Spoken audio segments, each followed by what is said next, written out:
Good evening, everyone. We welcome you to John Kurtz Field and Georgia College baseball on a beautiful Friday night. We've got a great series for you here as the Bobcats, number 29 in the country, take on the number 25 UNC Pembroke Braves. I'm Scott McLeod. Thank you for joining us tonight. Glad to be back with you for Georgia College baseball as we crank up a three-game series. Been a change for the series itself. It will be a single game tonight, doubleheader tomorrow, trying to avoid some rain on Sunday. So we're moving the series up just a little bit and have a couple of games tomorrow for you, and that will start at noon tomorrow. So we'll be on the air just before noon for that broadcast. Bobcats come in with a record of 17-7. They're 13-2 in the Peach Belt Conference right now, and that is good for third place in the Peach Belt behind the leaders Columbus State and Flagler.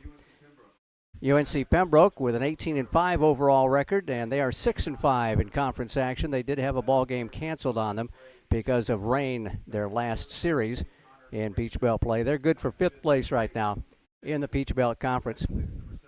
And Georgia College with a 2-game winning streak. The Braves with a 5-game winning streak coming in to this evening's action. We're going to have a ceremonial first pitch here in just a little bit, and we'll try to get those starting lineups to you as we get ready for a first of a 3-game set between the Braves and the Bobcats. Georgia College will be dressed out in the white uniforms with the green pinstripes, and the Pembroke Braves will be decked out in their black, white, and gold tops with the gray pants. Time to check out the starting lineups for the Braves under Coach Paul O'Neill in his 18th season as the head coach at UNC Pembroke. It's Roberto Rivera leading off and playing in center field. Batting second and catching is Trevor Clemens. Trey Jacobs will hit third and play at third base. Connor Granger is the designated hitter for the Braves tonight, and he will hit cleanup. Luke Jackson will hit number 5 and play in left field. Ethan Baucom is the first baseman. He'll hit in the 6th hole. Seth Hardings will play at second base, bat 7th. Batting 8th and playing at shortstop, Jarrett Mobley. Batting 9th, Kevon Perkins. He's the right fielder, and Anthony Burke will get the starting assignment on the hill for the Braves. It's Rivera, Clemens, and Jacobs, Granger, Jackson, and Baucom, Hardings, Mobley, and Perkins. The starting 8, all in back of the starting pitcher, Anthony Burke. Now for the Bobcats of Georgia College, Cal Gentry will lead off and play at shortstop. Matthew Miller is the first baseman, batting second. Batting third and playing in right field, Wesley Womack. Logan Maddox will hit cleanup in center field for Georgia College. Nate Schmall will be at second base and bat 5th. Batting 6th and catching, the ever sturdy Brandon Purcell behind the dish. Brant Stallings, who had a great ball game on Wednesday and has had a pretty good time at the plate, is the DH for Coach Jason Eller. He'll be hitting 7th. Batting 8th and playing at third base is Garrett Green. Batting 9th, Brendan Holler. He'll be in left field. Charlie Hecht will get the starting assignment for the Bobcats today. So it's Gentry, Miller, Womack, Maddox, Schmall, Purcell, Stallings, Green, and Holler. And time now for our national anthem here at Kurtz Field.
And our national anthem as we get set for baseball tonight at the Kurtz.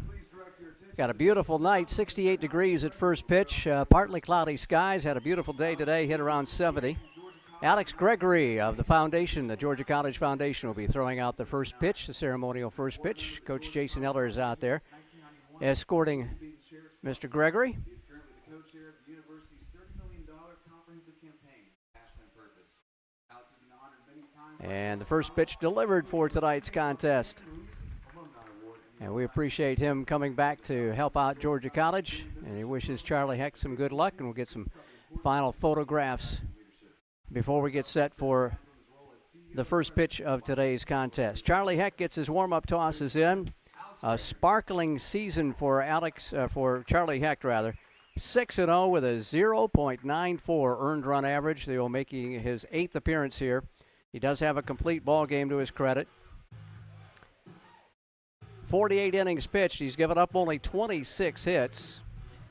5 runs charged to him, all have been earned. He has struck out 63 batters and walked only 13.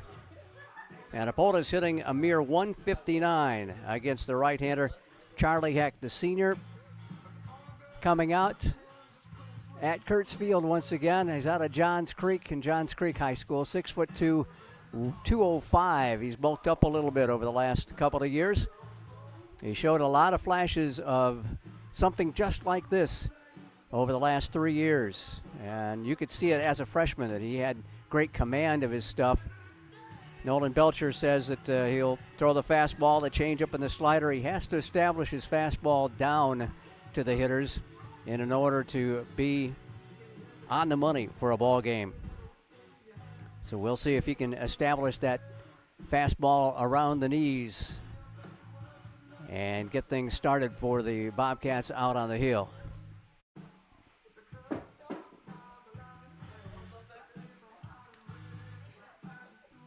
Jeff Jefferson is the third base coach for Coach Paul O'Neill, and he's got his way down there. The throw, unfortunately, goes into center field from Brandon Purcell. Hopefully that's not an omen here this evening. Alex Pierce will be doing the coaching in the first base box for UNC Pembroke. So here we go as Georgia College takes on UNC Pembroke, a top 30 battle in Milledgeville this weekend. Today and tomorrow only. Again, they've changed it to just a doubleheader coming up tomorrow. Roberto Rivera will start things off for the Pembroke Braves. .367 batting average with a home run and 16 RBI. First pitch is in for a strike, and we are underway at the Kurtz.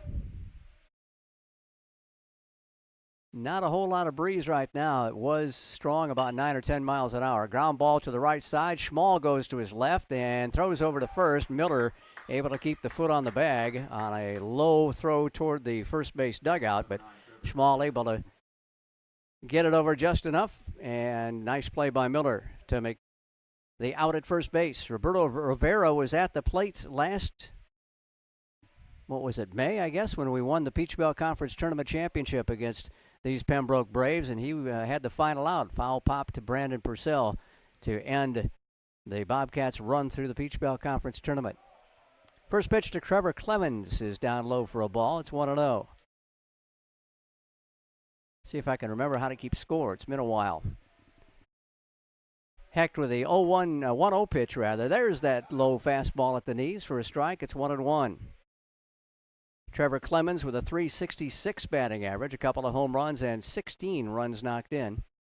Left-handed hitter, as you can see, against the right-hander Hecht. Green in on the edge of the grass at third. There's the tailing fastball on the outside corner. Plate got a little wide there for the liking of Trevor Clemens, and he's down in a 1-2 hole now.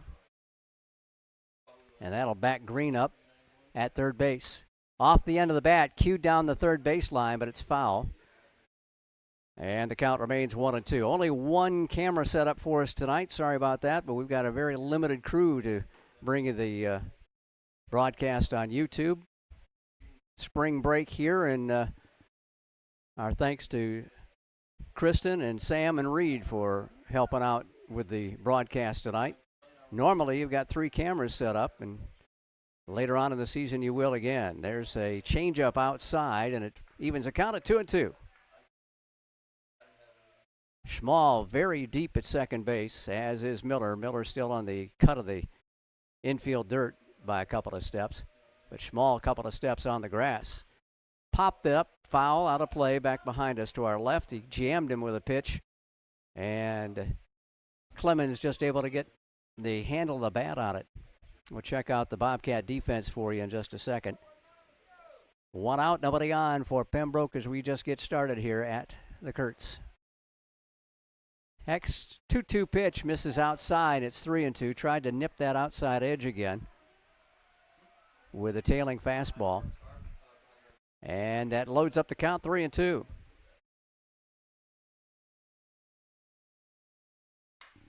Another pop foul back out of play toward the pavilion and beyond. Count remains full to Trevor Clemens.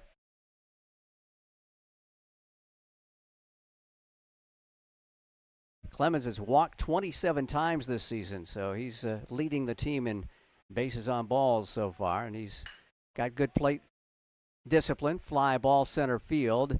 Moving to his left, shy of the track, Logan Maddox will haul it down for out number 2. Defensively, here the Bobcats will line up. It's Holler in left, Maddox in center.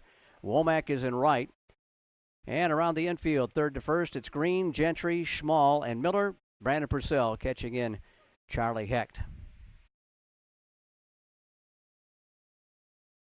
Trey Jacobs stands in with 2 out and nobody on. .385 his season so far. Second leading hitter on the squad. Luke Jackson, who will hit 5th in the lineup, is their top man at the plate in batting average. And the changeup floats in on the outside corner at the letters for a strike. It's 0-1. Jacobs, 2 homers, 29 runs batted in on the year. Braves have clouded 25 round trippers on the campaign. Cut and a miss, and he chased a pitch down low, and that pushes the count to 0-2. So Hecht trying to shut him down in order here in the top of the first inning. Jacobs spreading out at the plate. The 0-2 pitch, tried to get him to fish it one high and away, wouldn't do it. Lights are on. They've been on since the end of pregame warm-up, I guess, just to make sure everybody's on the even keel. We've got shade in the batter circle. 1-2 pitch is roped in the air to right field, and it will get down and bobbled out there, but he will hold him to just a single as Womack had to go to his left. He had troubles with the sunshine. That's the Sun Monster field out there in right field. So Trey Jacobs comes up with a 2-out single to keep it alive for the Pembroke Braves. That'll bring Connor Granger to the dish. .351 batting average with 3 round trippers and 19 runs batted in. Looking down at Coach Jefferson to see if there's a play on here with 2 down in the top of inning 1. Schmall over towards second base a little bit as the Bobcats' second sacker. Miller holding at first. The set and the pitch. Fly ball center field. Maddox going to have to come in a hurry. He won't get there in time. That one dinks right in front of the Bobcats center fielder. So a 2-out rally here for the Pembroke Braves with back-to-back singles by Jacobs and Granger. Number 8, Luke Jackson. And Granger just jumped on the very first offering he got off the right hand of Charlie Hecht. So Hecht got a ground out and a fly out, but then back-to-back singles have given the Braves some new life here in the top of the first inning. And here is their leading hitter on the year at .405. It's Luke Jackson. Right-handed hitting left fielder. Deep in the box on that right side. As Hecht looks in, Purcell will go with a series of signs. The set and the pitch. Slider low and away for ball 1. I almost didn't recognize Wendell. He shaved since the last time I saw him. Getting too warm for it, I'm sure.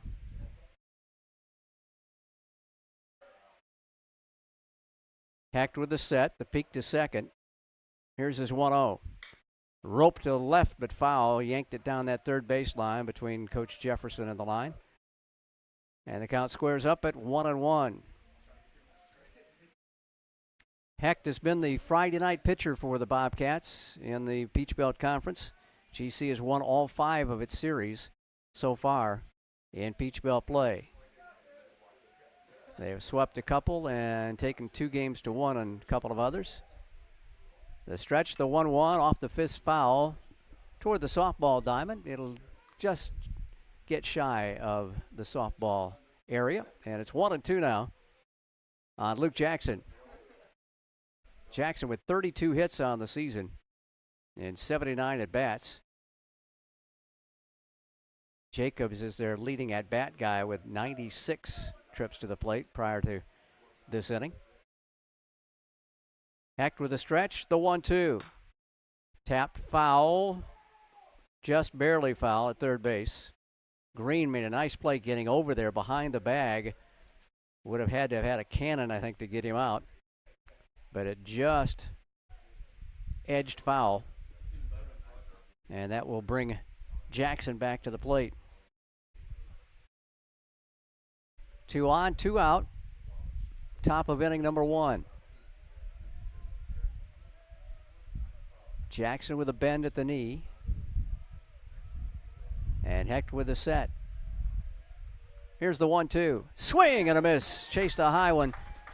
And goes down swinging. First strikeout for Charlie Hecht, and he strands 2 base runners. No runs, 2 hits, no errors, 2 runners left on. Bobcats coming to the plate for the first time tonight when we come back on the Bobcat Broadcast Network.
Bobcats come up for the first plate appearance of this 3-game Peach Belt Series. Gentry, Miller, and Womack due up for GC, and they will go against Anthony Burke. 4-1 record, 4.57 earned run average. He's making his 8th appearance as well.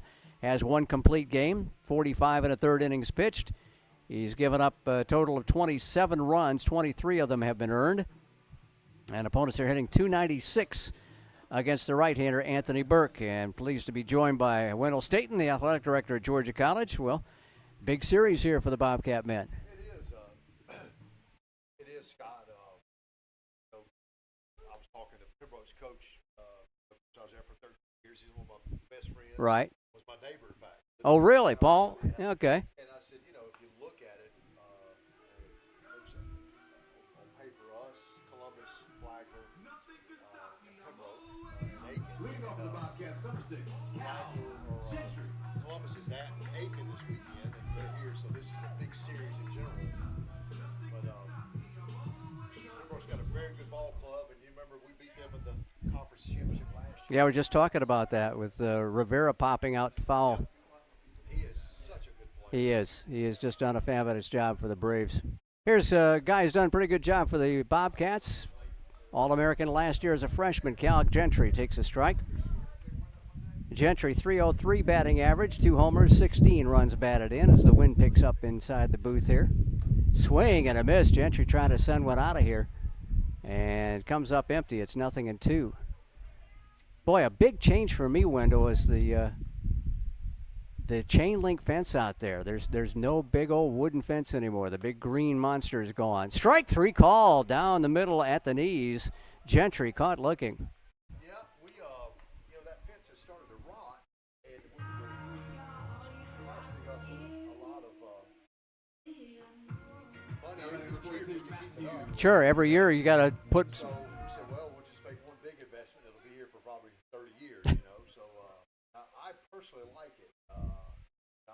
love those trees in the back. Good view.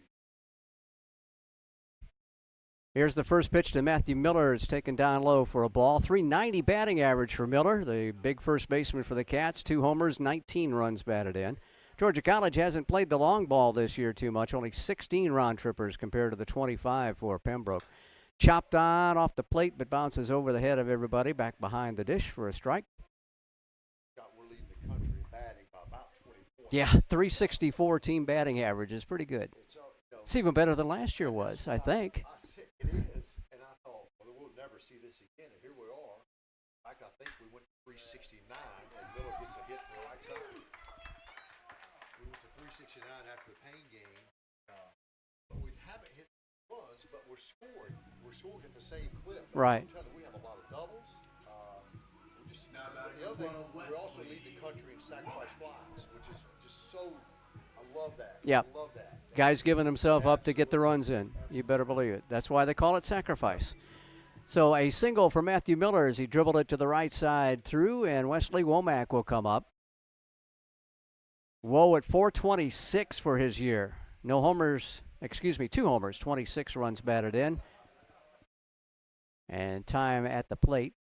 Miller getting a good lead there at first base. He's a perfect 8 for 8 in stolen bases. We've been aggressive base pass. I like that. 48 out of 58 total for the Bobcats as a pitch is taken for a strike by Womack. Look like Burke is going to change speeds on the Bobcats a little bit. We've seen some change-ups thrown in. Wheels and deals to first, at diving back in safely is Miller. Got the other day at North Georgia, that first night got held to 2 runs. I don't know that. I'd love to know how this was Miller. Ground ball, base hit. They're going to get Miller to third on the single. It's a little hit and run action by Coach Eller. Ball almost gets through everybody on the throw to the infield. Yeah, 2 runs for this team. Hard to believe, but Charlie made it stand up, right? Now back to the Bobcats, number 2. He is such a good group. I'll tell you, if there's a nicer person anywhere, I'll tell you, that guy's just such a great guy. I saw him today having the pregame meal at Jersey Mike's. Oh, really? Yeah, I said, Charlie, he goes, hey, I pitched good a few weeks ago when I said, I like it, man. I like it. A superstitious ball player. Who'd have thought it? So first and third for the Bobcats for Logan Maddox. Here comes Lowe, a 420 senior season so far. He leads the team in 5 homers. Toss over to first, and Wesley back to the bag. Womack is 4 out of 7 in his steal tries. Lowe 32 runs batted in as well. And first pitch fastball at the letters for a strike. 0-1. He had that monster year last year and hitting behind Benson. He had that monster year, and he's just, Logan Maddox is a good baseball player. Patient at the plate, the 0-1 pitch coming. Outside. Breaking pitch missed. It's 1-1. Going to do it all and plate, power, Yep. top center field, he can get to anything. He's really a 5-tool player. He's got the speed. He's 7 out of 8 in stolen bases as well. The stretch, the 1-1, chased a pitch away, tried to punch it to right, and couldn't come up with it. 1-2. Yeah, he did have a tremendous year behind Benson, but I think anybody could have, with Benson taking care of. Well, actually. Well, but his RBI total after Benson cleaned him up Yeah. was phenomenal. He's leading us in RBIs this year. Here's the pitch, slapped right field foul past Jake Sandlin in the first base coach's box. Logan drives the energy bus. There's a book called The Energy Bus. Like I shared it with Charlie here. He's asking who had it. I think Guthrie's got the keys today. He's driving in there. The energy bus. Yeah, it's really kind of neat. Good group of guys. 1-2 pitch to Logan as Skide fouled out of play towards the softball diamond again. Still 1-2. Scott, I was thinking about this from a trying to play us. If you're trying to play us, I think as a pitcher, it's just there's no no wiggle room anywhere. You know, we just all hit the ball so well. It's a very solid lineup. Yeah, you've got to try and fight it every day, every game. Fouled out of play right side. Maddox stays alive still, 1-2 to him. One out, runners at the corners. Scoreless ball game. GC trying to get on the board first here against Pembroke in this big Peach Belt Conference Series. Well, Seen us play for 40 years. I would think this is right up there in terms of offensive. oh, the last 2 years, phenomenal. Even back in the old NAIA days. The 1-2 again. That one is driven high to left field, deep enough to get the run on, I would imagine. Camping in under it is Jackson. He'll make the catch, and Maddox comes up with another sac fly. He gets his 33rd RBI of the season. The Bobcats take a 1-0 lead. Like I said, we're leading the country. We're either first or second. I think we're maybe right there. And in sacrifice flies. I love that statistic of team baseball. That is 24 sacrifice flies now for the Bobcats. So Georgia College on the board first. And Nate Schmall will stand in. Nate making his 17th start, his 18th appearance. Only 53 at-bats for him, but he's come on strong lately here. And a .472 batting average. No homers, 13 runs batted in. Toss to first and Miller back. Nate has been such a clutch player for us. Whole time he's been able to play different positions. Drove it right over the head of Burke in the pitcher's box, straight up the middle for a base hit. Yeah, he's played the outfield last year. He was the DH for Georgia College, and now he's I couldn't believe it when I saw that he was a second baseman. And he caught, yeah, that's right. He used to catch the third game along. Right, he was the backup to Purcell to give him a break. He's such he's a good baseball player. And, love watching him. So GC's got runners at first and second with Schmall at first. Womack camps in at second, and Brandon Purcell comes up. BP at the plate this year, .363 batting average, 2 round trippers, 26 runs batted in. The Bobcat catcher digs in, waits on Burke's first offering. Fastball missed away, 1-0. We don't have how many home runs? Only 16. 16. Yeah. How many we had last year?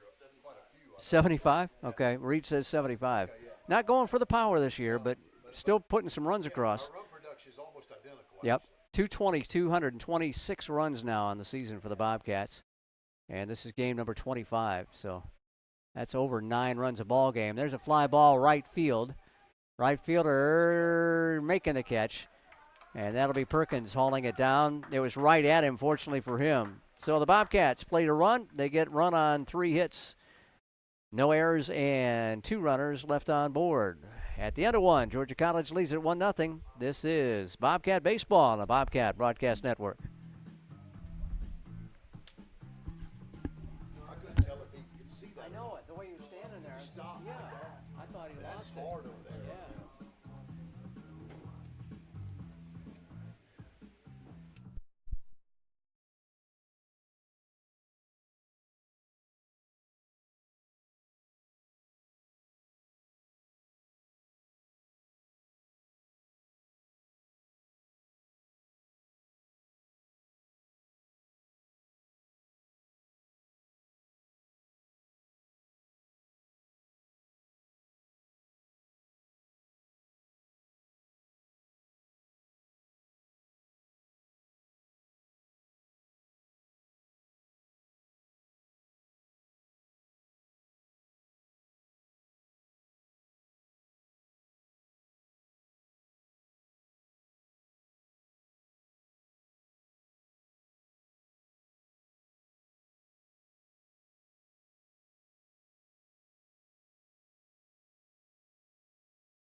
gonna do the first 2 innings.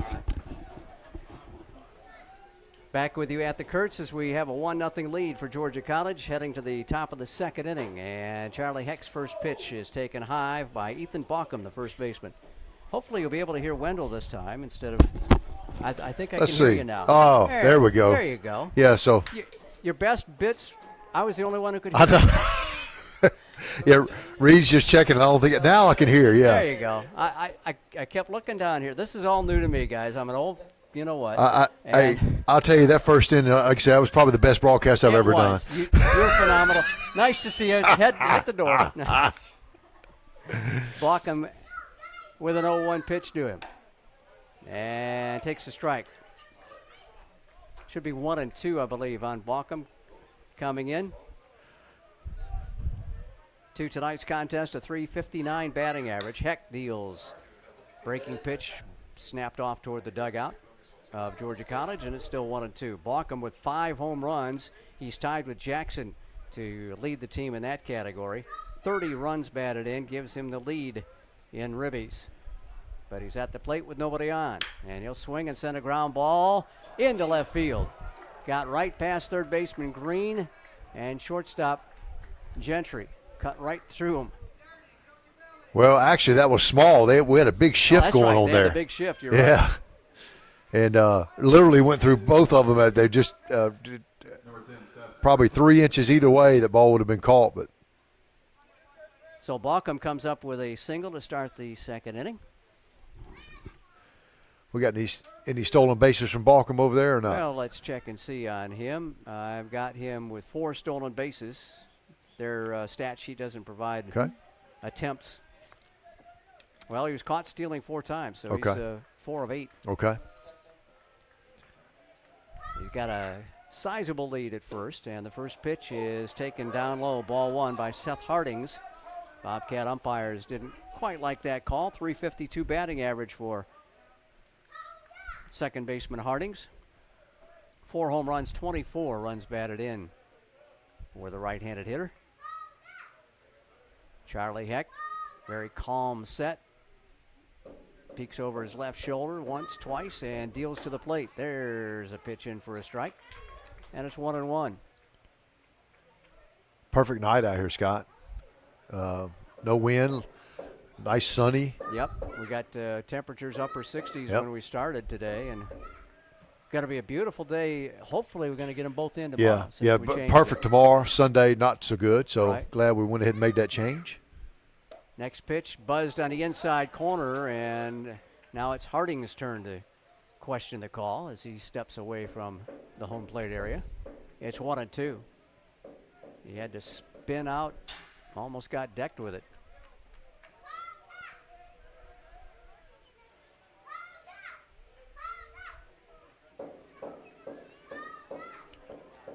Charlie taking his time with a leadoff man on, and offers up a 1-2 pitch to Seth Hardings. It's up high with a fastball. 2-2.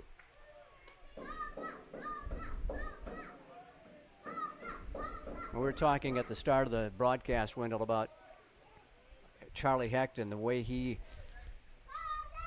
started as a freshman. You could see the abilities that he had, and he knew something special was coming down the line. Yeah, and he really he's just so consistent in the I bet you he's gone 7 innings every start this year, I think, and he's just having such a great year, and again could not just such a great person. I think so much of him. You get that earned run average under 1 for the first 7 starts. That's pretty good. 2-2 pitch, make it a 3-2 pitch, swung on and missed. Heck racks up his second strikeout as Hardings chased one out and away. Gets the first out of the second inning. Number 13, Jared Mobley. And here is Jared Mobley, the shortstop. Mobley looking down at Coach Jefferson, see if there's a play on. With a runner at first and 1 down. Brandon Purcell looks into the dugout to get the pitch selection from Nolan Belcher, the Bobcat pitching coach. Charlie with the stretch. And we'll go over to first. walk them back rather easily. Not a huge lead over there.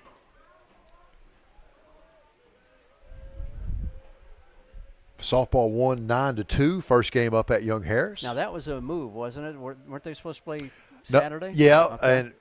and Benson. Almost got him picked off on Purcell's toss to first.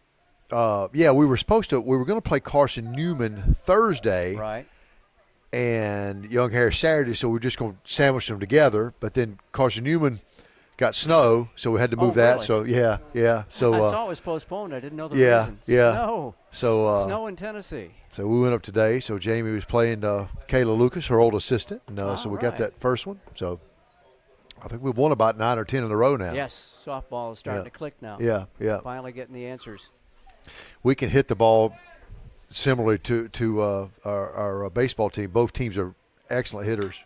He's going to bunt down the third baseline. Green will field and flip to first and get him. That's a good bunt, and it was a good defensive play there by Garrett. Yeah, he charged it very nicely and got the out. We'll give it a sacrifice. Or was it Reed's going to have the call on that? Right. Those can be so tricky. Yeah, because it looked like he was just trying to bunt for a base hit so instead of a sacrifice. So it's just a 5-3 put out. When you're on the move like that, trying to throw the first, you got a speedy runner. So nice play there by Garrett. There's a runner on second here. And it's going to be up to Kevon Perkins. Try and bring him in. Number 9 hitter playing in right field, and he'll look at a strike. Perkins, who we weren't sure if he saw that last ball, remember, because it was so that right field is very tough this time of day. Yeah, that's the Sun Monsters we talked about. It's just been a right side of the diamond nightmare for those guys out there. The 0-1 pitch. Yeah, fortunately for him, the ball was right at him. Yeah, And I mean, he was just able to shade his eyes a little bit, and he was able to pick it up as it came out to him. 1-1 the count on Perkins with no homers, 17 runs batted in. The look to second. The 1-1 to third. Garrett Green down to one knee, and he'll go to first and get him. Actually went down to both knees eventually there. Started at one knee and then wound up with both of them on the ground. So the leadoff single to no avail. And the Bobcats will have a 1-0 lead. We go to the bottom of the second inning on the Bobcat Broadcast Network.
Bottom third of the order due up for the Bobcats in the bottom of the second inning. Stallings, Green, and Holler. Brant Stallings had a monster game against Payne on Wednesday when the Bobcats won 15-1 in 7 innings. Stallings had 6 runs batted in that ball game, including a 3-run homer in the 6th inning when Georgia College had 6 runs to blow open the game. And the big DH swings and fouls one back. 0-1. Scott, that wind's coming in on us a little bit. I said no wind, and Boy, it's certainly windy in here. It's picking up from time in to the press time. box, that's for sure. Brandt with a .419 batting average at the plate, and he looks at a strike on the outside corner as Burke threaded the needle. 0-2 on the Bobcat designated hitter. He has 2 home runs and 10 runs knocked in on the year. Slugging percentage .742. Outside, try to get him to go after one. Away. 4 doubles on the year also for Brandt. Bobcat slugging percentage at .503 for the year. And the same for UNC Pembroke at .503. Change up, tap foul toward the Bobcat on deck circle, and it's 1-2. Stallings a little bit out in front of that one. Brandt has got some kind of power. They tell me the ball he hit out at Payne the other day in about a half a second was out of the park. I can imagine. He said it was unbelievable. He got into it. Young man from Buford waiting on a 1-2 offering from Anthony Burke, and he'll drive it into center field. Moving to his left is Rivera. It's just up against the fence, about a step away from getting out of here, as Stallings gave it a ride, and it took a little longer to get to that point, but they almost, if the wind had been picked up a little bit, now you see it's blowing really hard. Yeah. Rivera had to keep tracking to his left. Yeah, he sure did, yeah. So Stallings, a bid for a long ball to start the second inning, comes up just short. Rivera's like Logan Maddox out there. He can get to about anything. He's pretty good now. A good player. There's a blast to center, and Rivera's going to get on his horse this time, and will camp under and make the grab. Another running catch for Rivera, and another blast off a Bobcat bat comes up short. Yeah, that was a well-hit ball. A lot of situations that ball gets down, but he was right on top of that. Garrett, the leading hitter for the Bobcats prior to that swing at .464. But he's back on the bench. They're jumping on Burke here, but nothing to show for it just yet. Number 9 hitter for GC is Brendan Holler.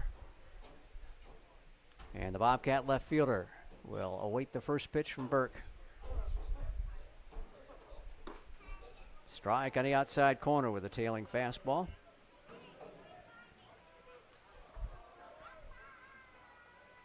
Brendan, a .323 batting average. No long balls on the year, 7 runs knocked in. The 0-1 to him, and he'll put it in the air to left field. It's going to be trouble, and it will get down for a base hit, and he'll take an extra base out of it. Double for Brendan Holler. Yeah, that was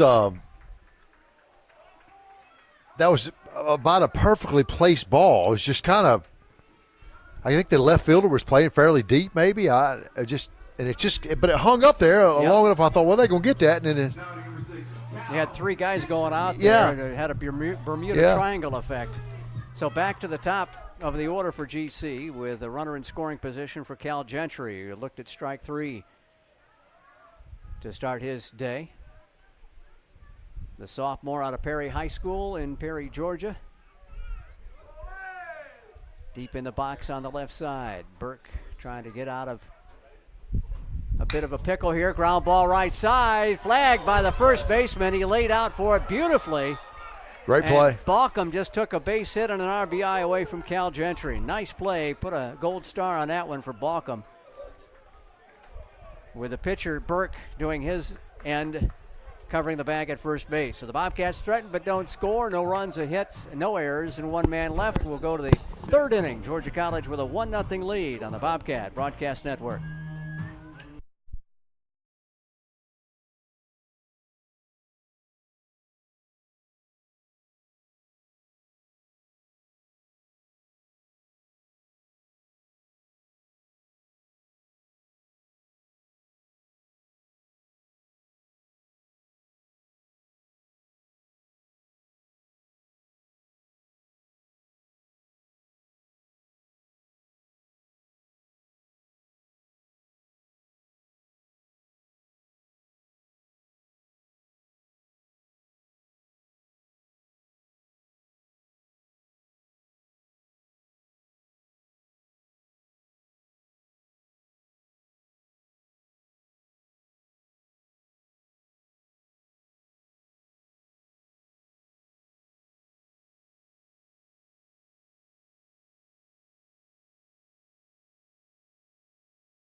Rolling on to the third inning here at the Kurtz. Bobcats 1 run on 4 hits, no errors. Pembroke no runs, 3 hits and no errors in the first 2 frames.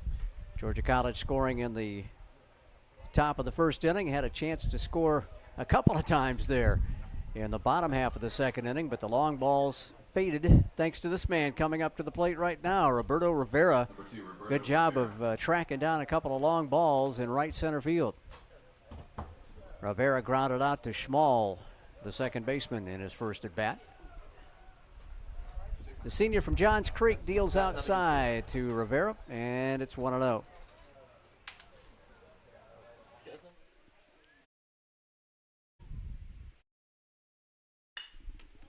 Line drive, base hit right over the bag at second base, and Rivera, hard to keep him off the base paths, comes up with his first knock of the day. That'll give Trevor Clemens a chance here in the Number 9, Trevor Clemens. second inning.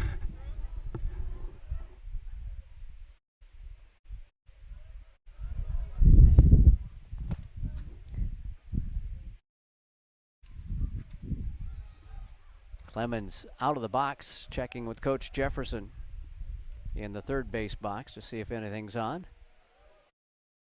Green thinks so. He's on the edge of the grass at third. First pitch, fastball high and away, 1-0. Clemens first at bat, sky to Bobcat center fielder Logan Maddox.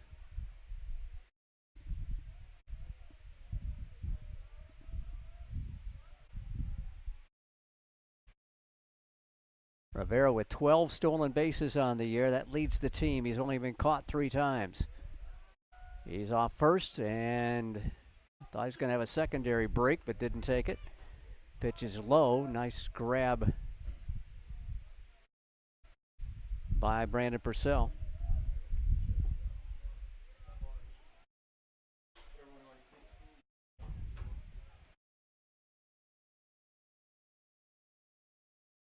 Charlie Heck with a set. Ready's the 1-1 offering to the left-handed hitting catcher. Swung on, hit into center field, and get down in front of Maddox, and Rivera will chase all the way to third. Hit and run on, basically. Clemens clapping his hands as he rounds first base, and the Braves have something going here with nobody out, runners at the corners in the top of inning number 3. And joined by Jimmy Wilson. We got the administrators here today. Well, we got rid of the B team and brought the A team in now. There you go. Okay. I'm glad you said it. I'm not gonna get involved in that, but I'm glad to have you with me. Well, hopefully these broadcasts aren't recorded so that Wendell can hear it later. Someone will tell him, I'm sure. Brandon Purcell out in front of the plate to give the defensive signals with the first and third situation. And Pembroke trying to tie this ball game up in the top of the third inning. Trey Jacobs had a base hit to right his first time up. He's looking for another knock here to tie the contest. Pitch is high and away for a ball. Heck has missed the strike zone here in the third inning a little bit, and when he's been in the strike zone, the Braves have jumped on him. He doesn't quite seem to be as sharp as he's been in recent outings.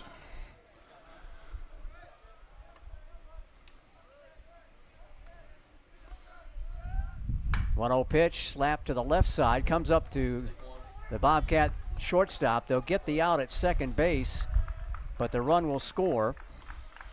Jacobs will stand at first on a fielder's choice grounder to shortstop Cal Gentry.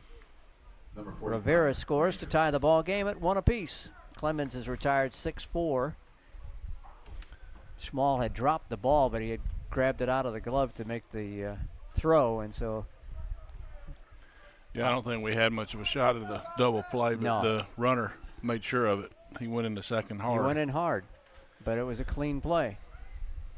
These days, you just never know whether they're clean plays anymore or not. You got to almost have a compass in your back pocket to make sure that they're sliding in correctly, or a laser level. Connor Granger, the DH, with a single to center in the first inning. 1 out, 1 on, and 1 in for Pembroke. Slider got the outside corner. Nice pitch to Granger. Double play would fit nicely right now. Be a great pitcher's best friend here if the Cats could get out of it in inning number 3.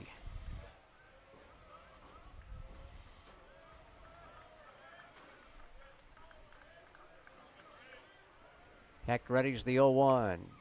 That's in there for a strike as well. That was the changeup and caught Granger a little unawares. And he's down on an 0-2 hole. Charlie can really change speeds with the best of them.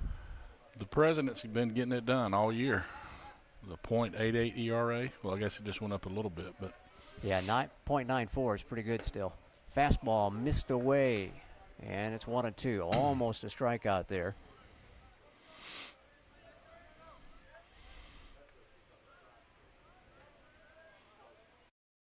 Two straight hits and a fielder's choice RBI for Clemens. Getting a run in here for the Pembroke Braves. He bluffs a run, swing and a miss. Got him after a pitch down low and away. So Connor Granger is the third strikeout victim of Charlie Hecht. Number 8, Luke. Well, And he's the second out. the fact they went with a hit and run early in the inning shows you they don't have a whole lot of confidence in getting a lot of hits on Charlie. They're trying to manufacture runs. Yep. Get anything they can get off Charlie Hecht here tonight. And Luke Jackson, who struck out swinging in the first inning to end that frame, will come up with 1 on and 2 out. Charlie deals over to first, and back safely is Jacobs. Jacobs, a couple of stolen bases on the year, but he's also been caught twice.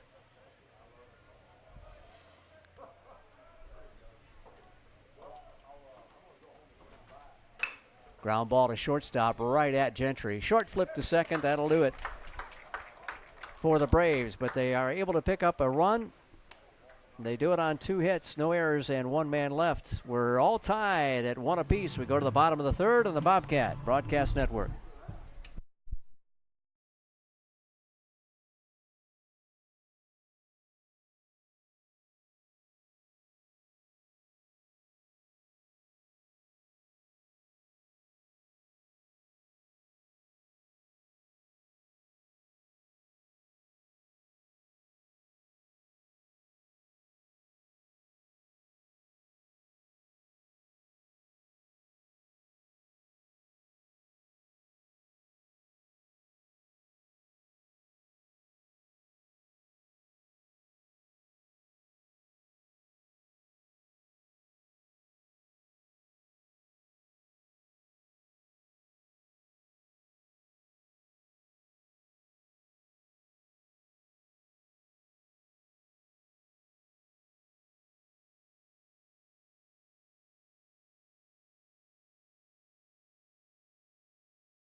Bottom of the third, not the bottom third of the order. It's Miller, Womack, and Maddox. 2, 3, and 4 hitters due up for Georgia College, trying to get that run back here. And Matthew Miller scored the Bobcat run in the first inning after a single to right. Bobcats steered a couple of balls to the right side off Anthony Burke in that first frame. And then Schmall with a single up the middle as well. Miller takes a hard one on the outside corner at the knees.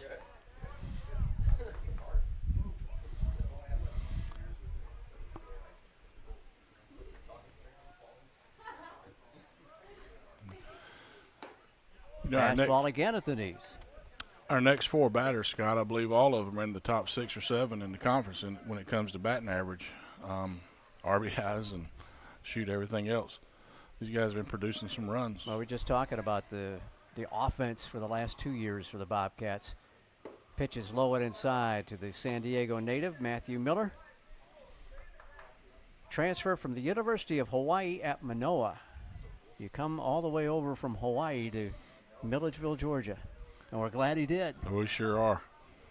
1-2 pitch. Fastball just missed outside. Framed a little longer than usual by Clemens back behind the dish. It's 2-2 on Matthew. Taking over the first base duties for GC this year. And he'll drive one to center field, but it's right at Miller. He'll back up a few steps and haul it down. He's been busy out there already. That's his third catch in the contest. You can't hit it much harder than that. A little more lift and we would have been touching them all. Now here's Wesley Womack with a base hit to right in the first inning. He was stranded at second base when the Bobcats scored their only run so far in this ball game. Pembroke has now out-hit the Bobcats 5-4.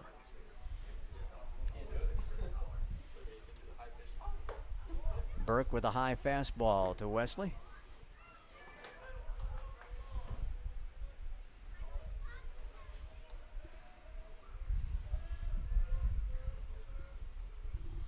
The 1-0 pitch from Burke is low and away for ball 2. Burke doesn't stand exactly straight on to the batter. He doesn't stand sideways to the batter. It's kind of in between. Like a, 45-degree angle? 45-degree angle, yeah. There's that compass thing coming out in play again. 2-0 pitch. Womack skies it left side. Could be trouble. Shortstop back on it, though, and he will call everybody off, and Mobley will make the catch for the out. Well, if you left it up to me, Scott, I probably would have said he was standing sort of cattywampus to the plate, but I don't know. Only people of our generations would probably know cattywampus. Yeah. 2 up and 2 down for Logan Maddox. He drove in the only run for the Bobcats with a sac fly to left in the first inning. His 33rd run batted in of the year, and he continues to pace the Bobcats there.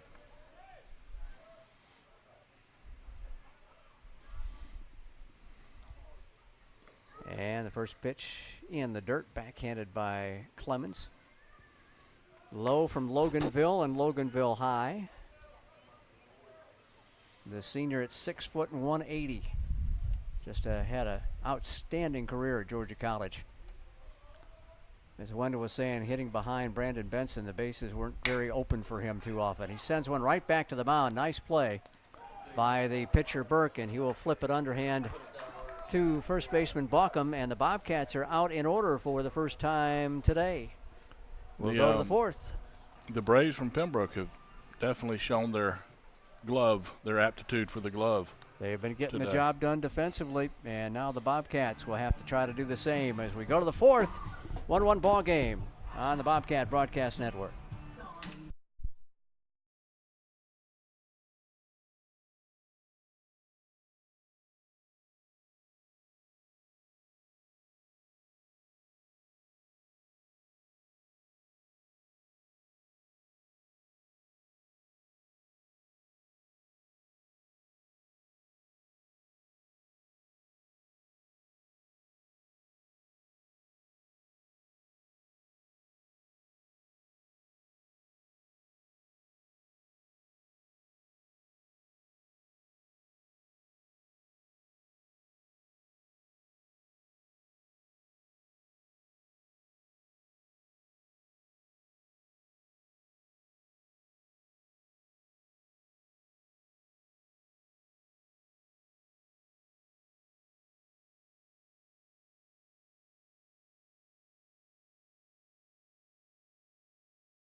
Pembroke Braves coming up in the top of the fourth inning as we're zipping right along here at the Kurtz. 1-1 ball game. And Ethan Bauckham will come up. He had that fine defensive play to keep a run from scoring in the second inning by the Bobcats. He'll try to do something offensively here. Already has a hit in his first plate appearance, a base hit to left in the second, and takes a hard one outside for a ball. It's 1-0.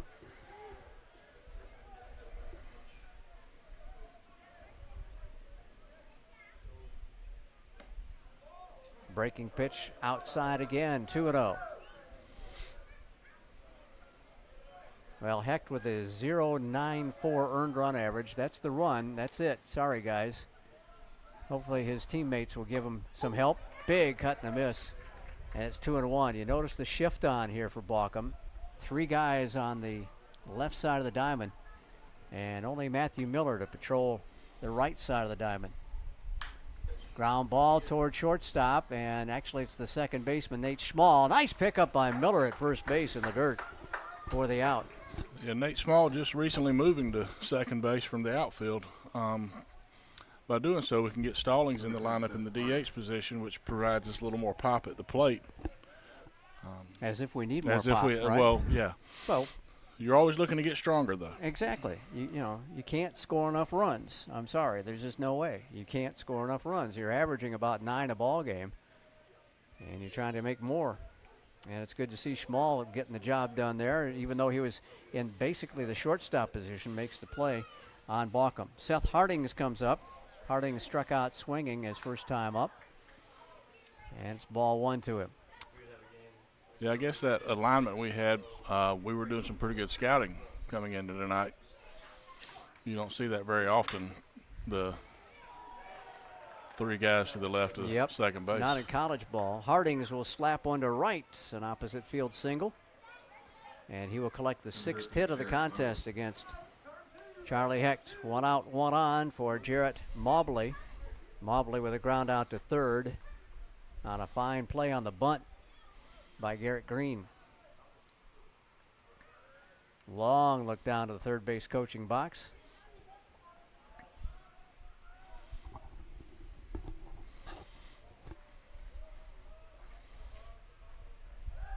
Heck will deal over to first, and diving back on the belly is Hardings. Hardings with 9 stolen bases in 10 tries. And he'll draw another toss over there. With your earlier broadcast partner, did y'all discuss Garrett Green taking one in the ear hole at North Georgia last Sunday? We did not. Yeah, Would you care to? He got nailed pretty good and just went down like he was shot almost. I can imagine. Got out there to check on him and cracked his helmet and broke the skin a little bit around his ear. And wow. They're getting him cleaned up, and coach is getting ready to sub in for him, and Garrett's like, "No, I want to play." He says, "We need to get." He says, "No, I want to play." So they had the trainer check him out. It wasn't concussed, so he played, and then came in, later in the game and got a big hit to drive in a couple of runs that helped us win the game on Sunday. Rope to left, but foul down the third baseline, bounces off the fence and down toward the Bobcat bullpen. They had hit and run on. Well, that says a lot about Mr. Green, a lot about the baseball program here. They're gamers. Yeah, I was talking to his mom a little earlier and I said, his head's not as hard as I thought it was after all. But he's pretty stubborn to stay in the game after taking one. Yep. You get smacked like that and breaking a batting helmet, those things are hard to break. Exactly. 1-1 from Hecht. Ground ball past Gentry into left field for a base hit. Nice dive. Almost got some leather on it. Though we're giving up some hits, they're mainly ground ball hits. So Charlie's doing what he wants to do. He's got them hitting it on the ground. They're just not hitting it around us. Yep. They are hitting it around us. They're not hitting it at us. Right at us. You can't turn it. Can't make the one extra step to make the play. And they're coming at that ball got on Gentry in a heartbeat. Hurry. Yep. 1 out, 2 on now for the number 9 hitter, Kevon Perkins. Perkins with a ground out to third. As Green went to both knees to flag that one down. Takes a breaking pitch high and inside for a ball. All last year, Gentry was the third baseman for the Bobcats, so it's hard for me to make the change here. I know we're 25 games in, but well, Green was at second last year too, right. So it's even more so. Yep.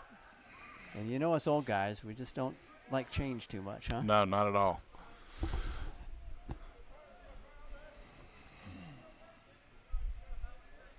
Logan Maddox has Perkins shaded slightly to right, playing in center field. The stretch and the pitch, cut on and missed, couldn't catch up to the fastball. And it's 1-1 now. Bobcats started first with a run in the first inning, and then Pembroke leveled it out with a run in the third. Now Coach Jefferson, the third base coach, assistant for Paul O'Neill, comes down and wants to have a quick chat with Kevon Perkins. And then Brandon Purcell just stepped out in front of the plate calling a defensive play for the Bobcats as well. See if Georgia College will have something going on defensively.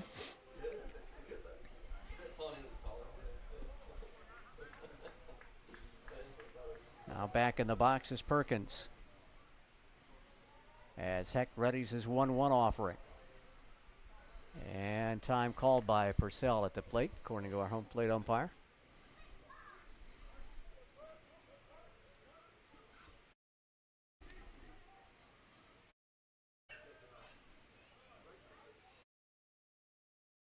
Swung on, lifted to left, coming in and making the play for the Bobcats. Brendan Holler. Brendan came straight in on that one. Fortunately, it hung up there enough for him for the second out. Number 2, Roberto Rivera. So back to the top for a guy it's hard to keep off the base paths. He proved it in the third inning. It's Roberto Rivera. A ground out to second in the first inning, a single to center, and their run scored in the third. Just a really good athlete for this Pembroke squad.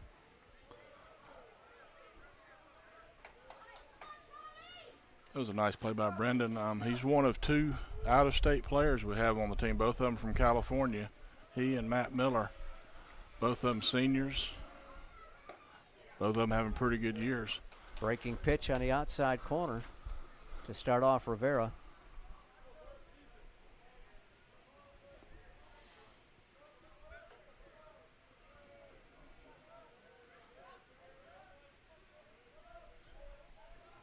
Pick off at second, and the tag throw gets him, I think. Unfortunately, the throw is a little toward right field side of the bag. But a good play to kind of cut down that lead at second base by Hardings. Close enough to keep him honest from getting too far off the bag. Also shortens his lead on this next pitch because a base hit will probably score him. There's a fastball at the knees for a strike, and it's 0-2. Nice pitch from Heck. He just darted one in there. Roberto Rivera, a senior this year for Coach O'Neill out of Millville, New Jersey. Goes 6'1" and 180. He's down in an 0-2 hole here. And he'll lift one into center field. Maddox is right there to his left, and he makes the catch. Rivera gave a bid, but Maddox shut him down. And so the Bobcats shut down the Braves here in the fourth inning. No runs, 2 hits, no errors, and 2 men left. And we will head to the bottom of the fourth. That was another good job by the coaching staff having him positioned correctly in right center, because that ball was hit hard. If he's not set up in the right position, then that one's going to get down and it's going to score at least 1. So Rivera not skies, but lines out to center fielder Maddox on the run, and we'll go to a 1-1 ball game, bottom of the fourth. That's coming your way next on the Bobcat Broadcast Network.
Small, Purcell, and Stallings due up for Georgia College in the bottom of the fourth inning in a 1-1 ball game here.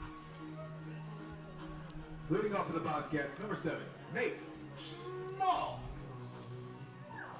Bobcats getting out hit right now 7-4 by the Pembroke Braves. Small had one of those 4 hits back in the first inning, a single up the middle, but was stranded at first base. And fastball rides outside and high for ball 1 from Anthony Burke. Burke, a senior from Fredericksburg, Virginia, and a transfer from the College of Charleston. That sounds familiar. Pitches down low for a ball. College of Charleston and the Cougars and our old friend Earl Grant. Yep. Going to the NCAA dance. Earl played on the Elite 8 basketball team in 2000 here at Georgia College. 2-0 pitch to Small. Big cut and a miss. He was tardy on the fastball. That one was almost by him before he offered at it.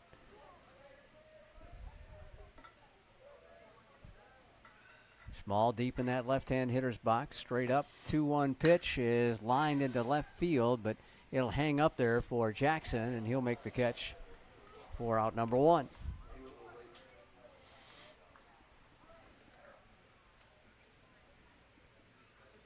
Now Brandon Purcell, who flew out to right to end the Bobcat first inning, would like to get a better swing in here. Number 11, Brandon Purcell.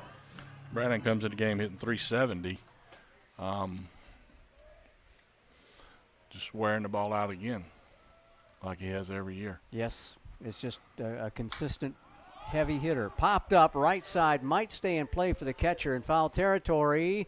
It won't. It goes over the backstop and bounces off the concrete and the walkway. So Purcell will get another swing in here. 0-1.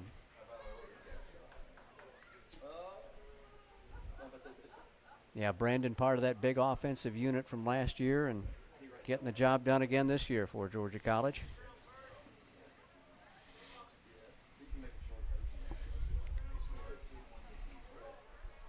BP, a senior this year out of Glenville from Tatnall County over on the coast. Pitch is down low for a ball, 1-1.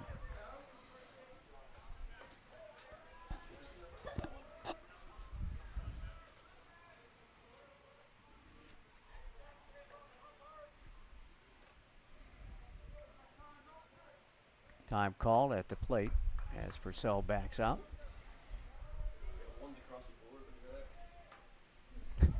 Yep, we got batter 1-1, 1 ball, 1 strike, and 1 out, and 1-1 the score.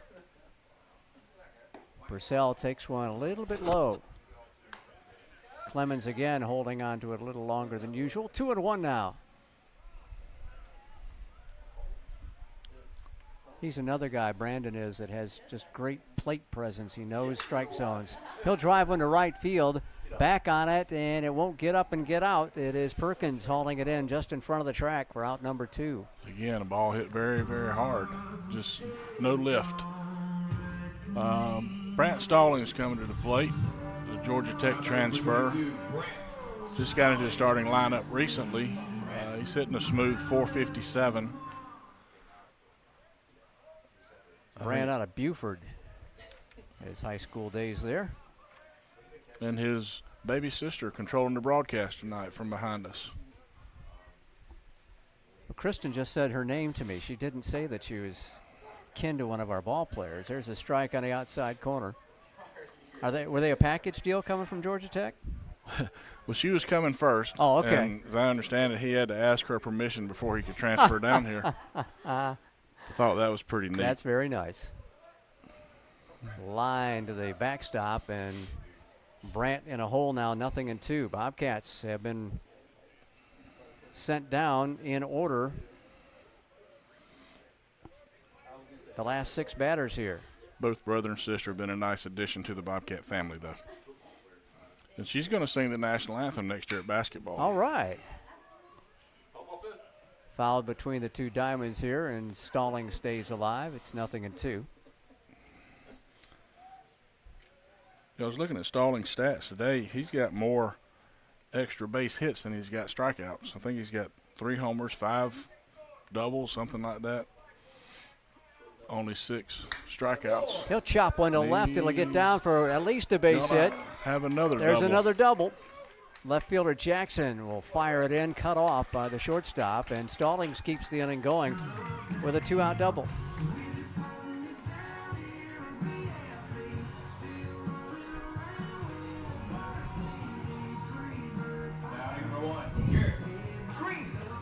Kristen nods her approval with that one. As Brandt comes up with his 5th two-bagger of the year, the Bobcats trying to break this deadlock here with Garrett Green. Green with a fly to center field in the 2nd inning. And Burke will have to pitch from the stretch position, something he hasn't been familiar with the last couple of innings. Chop foul toward the Bobcat on deck circle over the head of Brendan Holler.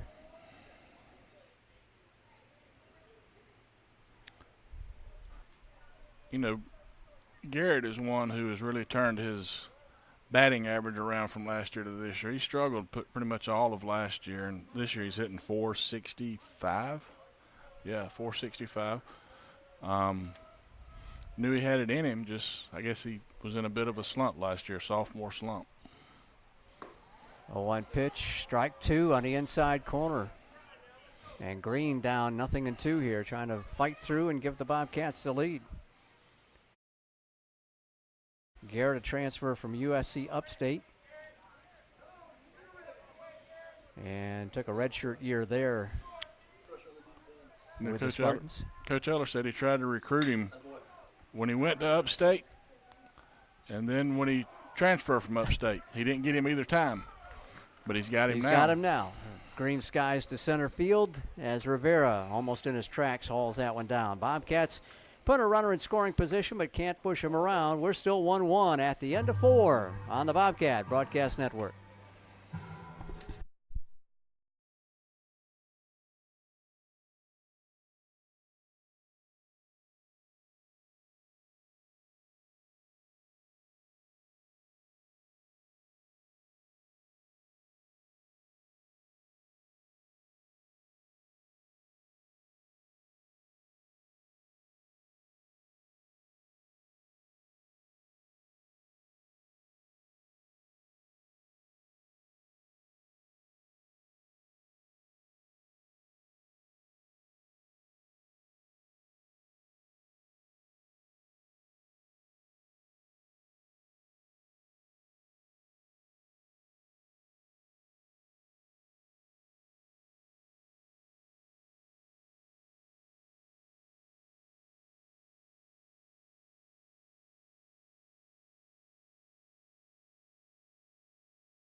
One through 4 innings at the Kurtz between the Bobcats and the Braves. Top 30 battle in Division II baseball coming into this contest.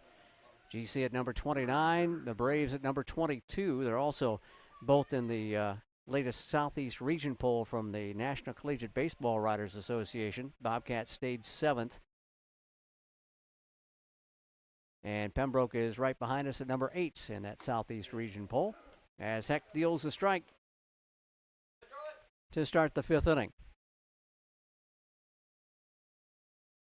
Trevor Clemens, the left-handed hitting catcher, 1 for 2 on the night. Takes it outside, apparently. 1-1 now. Charlie Hecht surrendering a run in that 3rd inning. He's given up 7 hits. They haven't been able to punch another run in yet. And there's a ground ball to the right side. Schmall has it come up to his shoulder, and he fires to first and gets him. Stayed with it nicely, did Nate Schmall. Converted outfielder catcher making a play like that. At second base is Schmall. Number 12, Trey Jacobs. That thing came up wicked on that left shoulder. And Schmall had him played perfectly deep there on the grass at second base. Trey Jacobs will stand in. A base hit and 2 trips for him as well.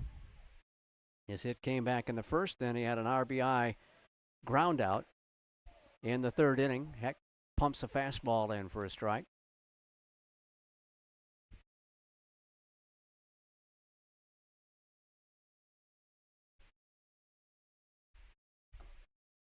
The two-seam fastball just off the edge of the corner. And it's 1-1. Yeah, that corner works just as good as the other one does. Here's the 1-1 offering from Hecht. Inside, zipped it at the knees.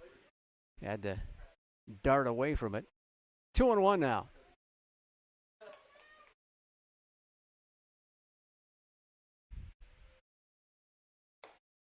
Fastball high and away, and Hecht now has worked at 3-1, yet to surrender a walk on the day with 3 strikeouts.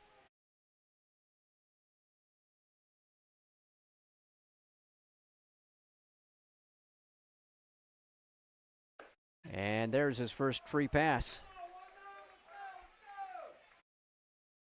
So Jacobs coaxes the walk, and again, a great strikeout to walk ratio for Charlie Hecht. I didn't even work out the numbers on it. It was so obscene. 63-13. That's 5-1 almost. Strikeout to walk ratio. And he gives up his first base on balls today. 1 out, 1 on for Granger. The DH. Ground ball back to the mound. He had to climb the ladder for that one, and Hecht makes a nice play over to first. They had the runner going as another hit and run put on by Coach O'Neill. Did not come to fruition, though. Jacobs checks into second.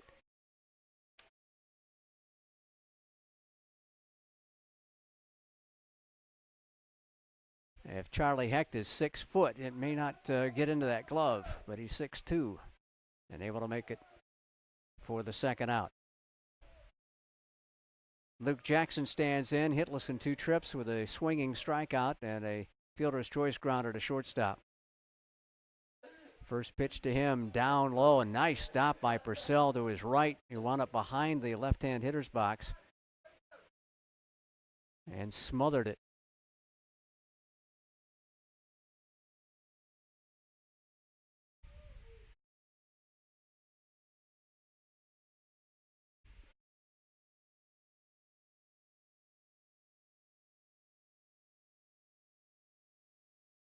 Jackson, a junior from Kinston, North Carolina, out of North Lenoir High School, and a swing and a miss on the changeup.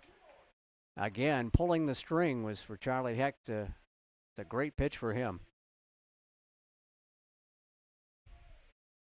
Kind of in that twilight time right now. The lights around the infield not really in full force as yet, as the sun heads its way down here on a Friday afternoon, evening.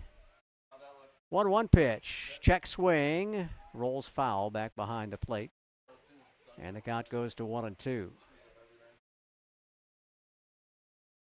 For a second there, it looked like it might try to stay fair, but it had the backward spin to it, so it rolled back behind the plate. Jacobs on at second on a walk and a ground out with 2 down here in the 5th inning. Hecht with a 1-2, up high with a fastball, 2-2. Deuce is wild, Al Weston. Of course, I'm sure he's listening tonight. Al up in New York, working on his fantasy draft.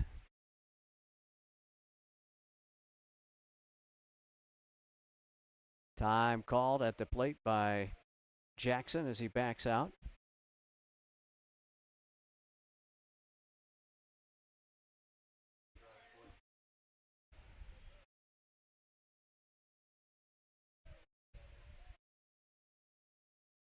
And the 2-2 offering. Pop foul back out of play. Georgia College played the Southeast Regional Tournament in Kinston, North Carolina a few years ago when Mount Olive was the host. They were unable to have it on their own diamond. They've had it there a couple more times since the trip to Kinston. The 2-2 from Hecht. Oh, almost behind him. It was behind him and almost passed the glove to the backstop, and Jackson took a little exception to that one.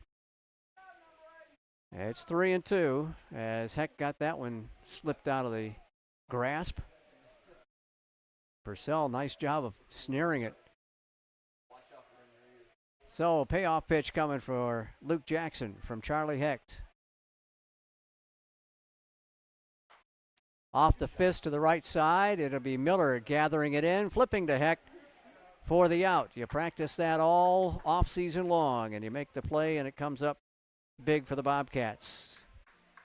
Braves get a runner to second. Can't push him around. We'll go to the bottom of the fifth. We're halfway home. It's a 1-1 ball game on the Bobcat Broadcast Network.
Hitters 9, 1, and 2 due up in the Bobcat lineup here in the bottom of inning 5. It's Holler, Gentry, and Miller trying to get something going against Anthony Burke and the Pembroke Braves.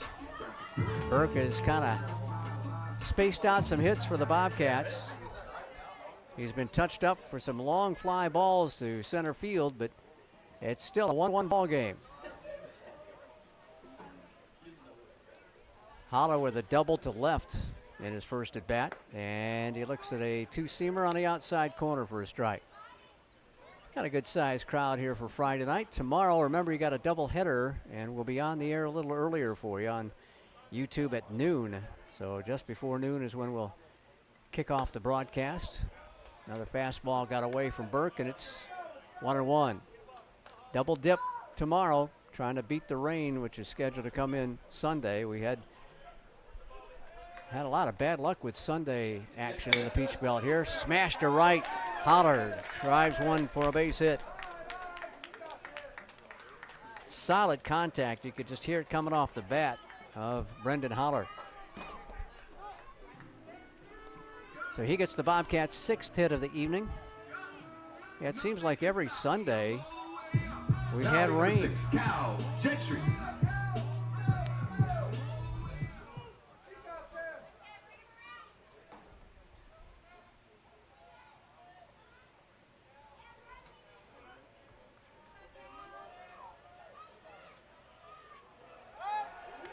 Toss to first, and very close play as Holler got back in time. Brendan on the year has stolen the only base he's tried to steal. And now Cal Gentry, another toss over, a bit of a fastball that time by Anthony Burke, one of his better fastballs. Chasing him, Holler back. Cal trying to get his first hit. He struck out looking in the first inning, grounded back to the pitcher in the second. And there's a strike on the outside corner. Threaded the needle on the edge and got rewarded, did Anthony Burke.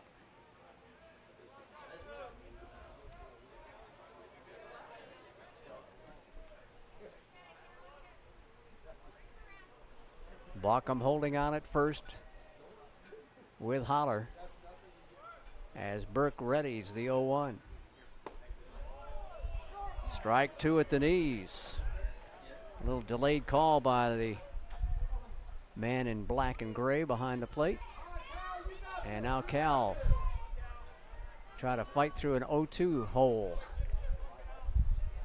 Toss to first, and that one almost eluded Baucom.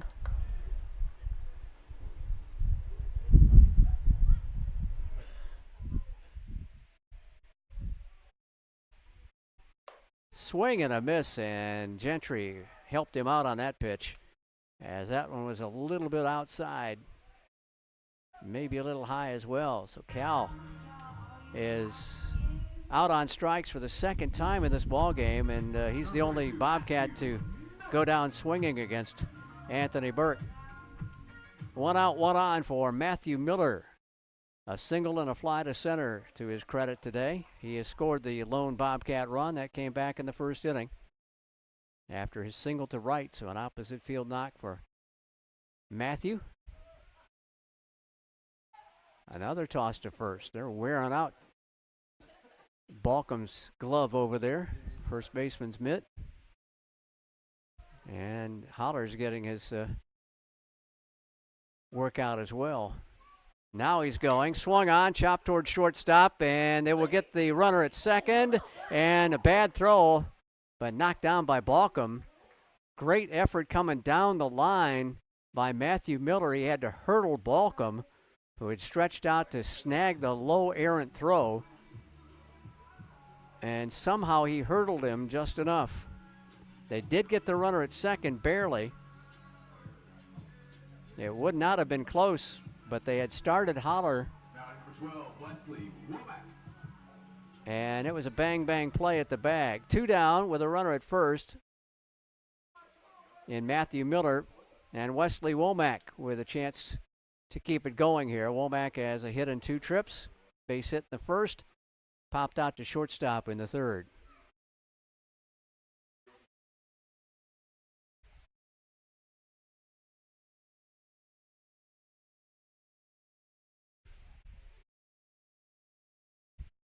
Burke's first pitch to Big Wes, and he'll sky one to left field. Got under that one again. And the left fielder Jackson angles in and makes the grab. Bobcats getting under it a few times.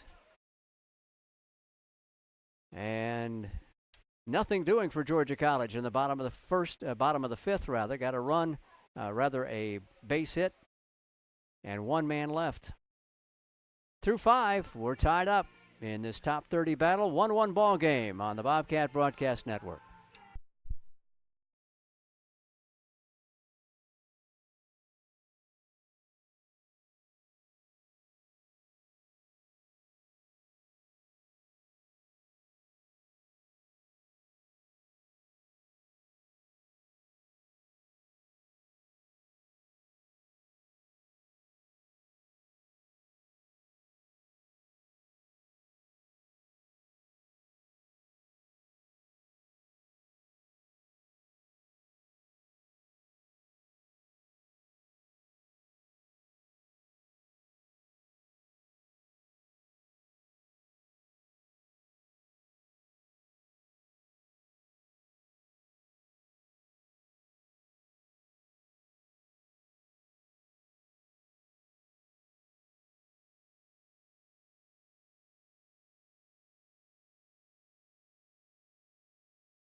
And you can see the Bobcat ground crew raking up the infield, well, at least half of it. They got the inner part of the infield dirt smoothed out some. And we will head to the 6th inning in a 1-1 ball game. Pembroke has out hit the Bobcats 7-6. After the 1-1 tie, both teams have had 2 runners in scoring position. And Charlie Heck pumps a fastball in to start the 6th inning to Ethan Baucom. The first baseman has a hit and 2 trips. Base hit to left in the second. Ground out to second in inning number 4. And he'll tag one over the head of Nate Schmall. They had to shift on again. The second baseman, Schmall, leaped but could not make the grab. And Balcom gets things started in the 6th inning with a single up the middle. So let's see what Coach Paul O'Neill has in mind in his 18th season as the head man at UNC Pembroke. Balcom has been successful stealing bases 50% of the time this year. Stolen 4 and been caught 4 times. They've done a lot of hit and run here, and they may try that once again here with Seth Hardings at the plate. Charlie dumps a fastball low for a ball, 1-0. Again, he has not really been able to establish that fastball low to the hitters, and that's been the big key for him all season. A lot of other strikes work off that after he's successful low with the heat. 1-0 pitch, cut on and missed. Hardings tried to give it a ride out of Kurtzfield.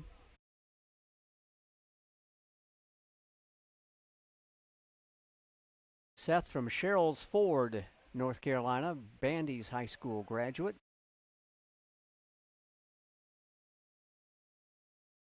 A redshirt sophomore for the Braves. The 1-1 to him, and that's tagged to left for a base hit. Balcom will check into second. Hardings has his second safety of the day. First and second with nobody down, and the Bobcat bullpen may get busy here. It's quiet right now. Nobody even in the bullpen area. Brandon Purcell will go out and have a quick chat. 85 pitches for Charlie Heck. Thank you, Reed. And here comes Coach Eller out of the dugout. He'll gather the Bobcats up around the mound and talk things over. Don't forget, tickets for the Georgia College Annual Athletic Auction are on sale now. The event's scheduled for April 21st, a Saturday night at Centennial. All proceeds to benefit the Student Scholarship Program and special building projects with Georgia College Athletics. For $125, you get dinner for 2, access to all auction items, and an entry in the $10,000 reverse raffle. Plus, I understand there's an amount of beverages out and about, too. So, not that I would know anything about that. Call 478-445-6341 for more information, Bobcat Nation. Home plate umpire will hurry along the conference and break it up. Coach Eller trying to get everybody on the same page here. Again, nobody loosening in the pen. Those bullpens have had some work on them, along with the fence, and the infield also had some money put into it. Braves anticipating a bunt here off the bat of Mobley. He is 1 for 2. In at the corners. And a bunt, third base side, but foul. He tried to bunt his way on in the second inning to push Balcom over to second base, but got a little too much of the ball, and Garrett Green was able to make a nice play halfway between third and home. It's so difficult to get those aluminum bats to cooperate on a bunt attempt. Hard to deaden him. He's squaring again, and now Charlie steps off. Green in at third. Miller in at first. Nobody out, first and second for the Braves in a 1-1 ball game.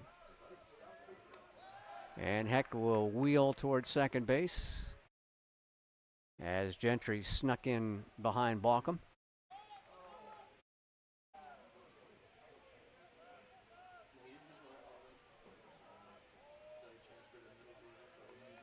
Squaring again is Mobley. Pitch out and a throw down to first, not in time. Purcell got away a little high and away with that throw down the first base line to Schmall covering the bag at first. And Nate did a fine job of snaring it and not hurting himself. It looked like he got twisted up in the back some.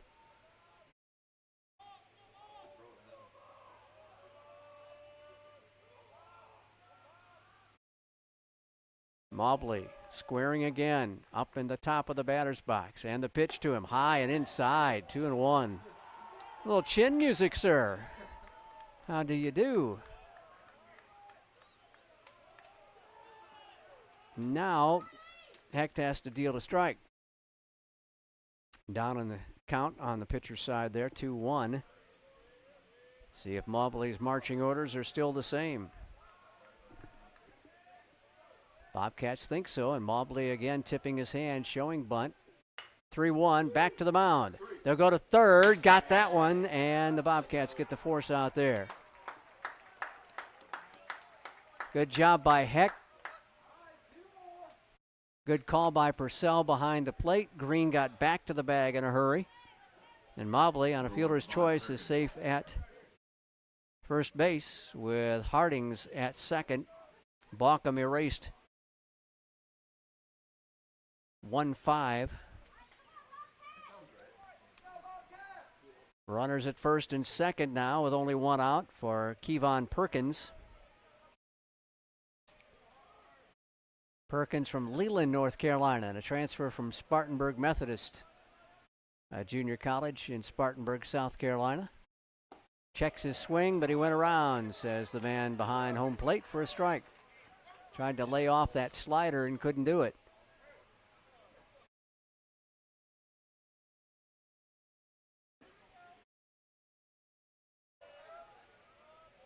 Maddox shaded in center field, slightly toward right for Perkins. Hecht with a long look to second, and the 0-1 pitch is pumped in for strike two.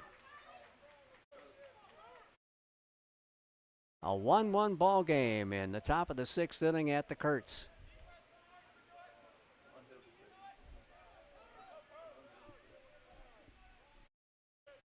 '100th pitch? Oh, I'm sorry. I thought you said 100th, Reed. Unhittable pitch, yes. That would be nice. Like that one, but Purcell was able to box it around. 1-2. The count now on Perkins.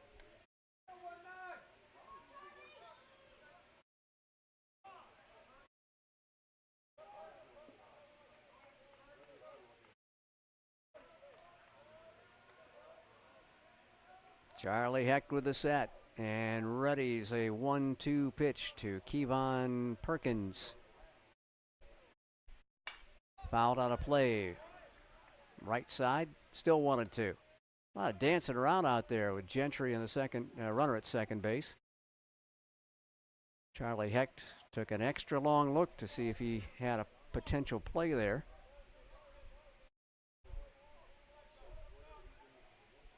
Bobcats, Miller behind the runner at first base. The 1-2, up high with a fastball.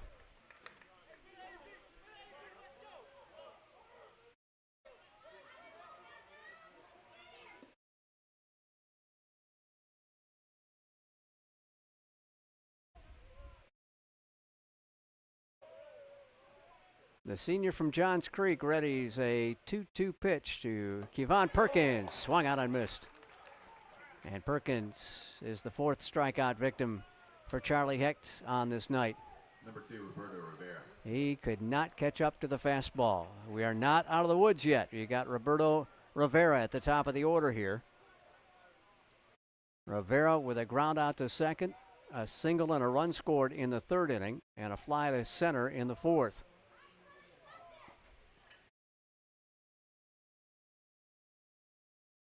Rivera coming into this contest at 367.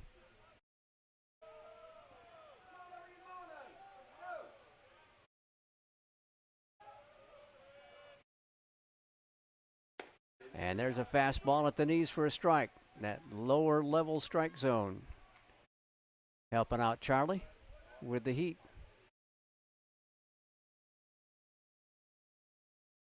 Hecht trying to pitch out of a bit of a jam here in the sixth inning. And this is a big battle between himself and Rivera. 0-1, up high.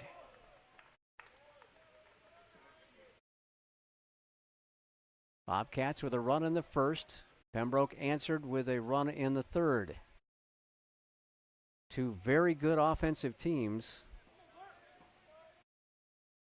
in a 1-1 ball game.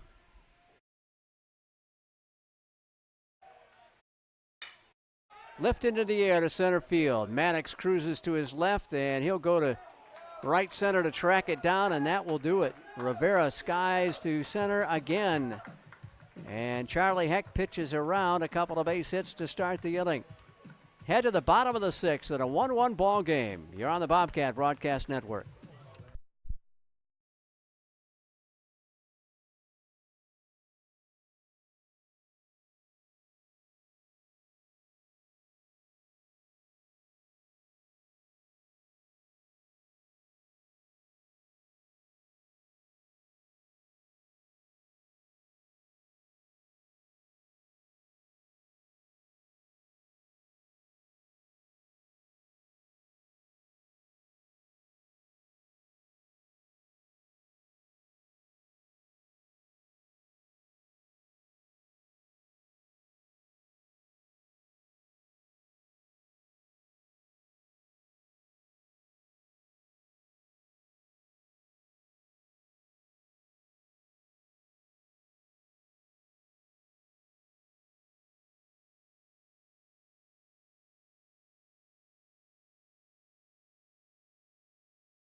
Four, 5, and 6 hitters due up for Georgia College here in the bottom of the sixth inning. It's Maddox, Schmall, and Purcell trying to get something started against Anthony Burke, who has just handcuffed the Bobcats since that first inning. Bobcats got 3 hits in the first inning. They have gotten a total of 3 hits in their last 4 at-bats. Maddox drove in the only run of the day for Georgia College back in that first frame with a sacrifice fly to left. He also has a ground out back to Burke. And the first pitch to Lowe is low. 1-0. Light starting to take effect now in the middle of the diamond with sunset here, I believe. Yeah, it's already set tonight. 1-0 pitch, sky to right. Watch this one. It's fading foul. Had the distance, but it's foul by maybe about 5-6 feet. Bobcats trying to take advantage of the breeze in the second inning. That breeze was cranked up about 9 to 10 miles an hour, blowing out.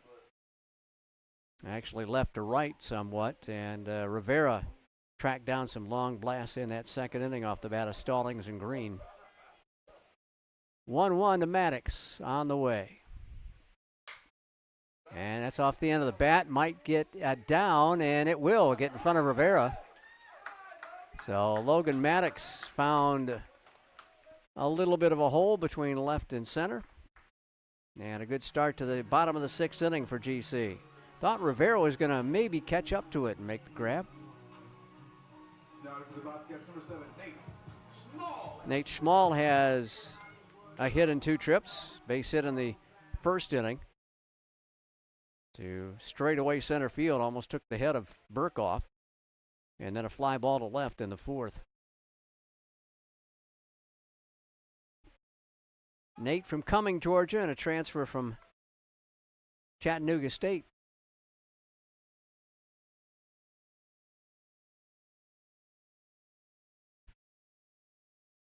The senior squares to bunt, bunts it back toward the mound. The only play will be to first as Burke does his job and gets Schmall on the sacrifice bunt. But Schmall giving himself up. 1-3 on the putout. Well, Georgia College again with a lot of sacrifice flies on the year, 24, and that's the 18th sacrifice hit for GC baseball. That'll give Brandon Purcell a chance to drive in the go-ahead run. Purcell has tested Perkins in right field twice, and Perkins has risen to the challenge both times. So BP needs to find somebody else to hit it to.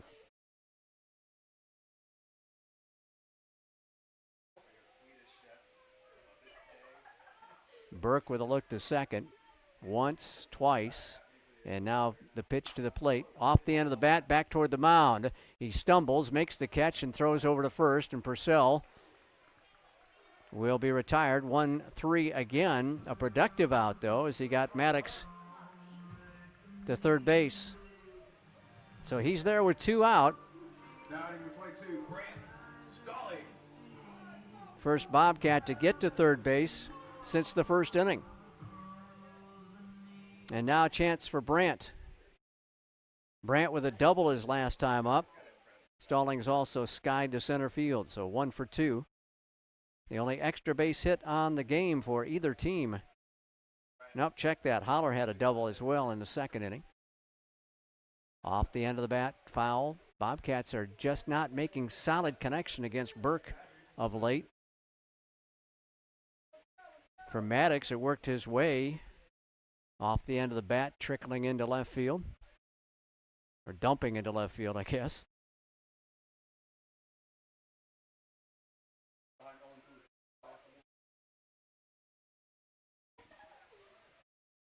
Bobcats have the only extra base hits on the day as 9 singles put up by the Braves. Foul fly right side, and Stallings finds himself down 0-2. So a big job of protecting the plate here for number 2-2.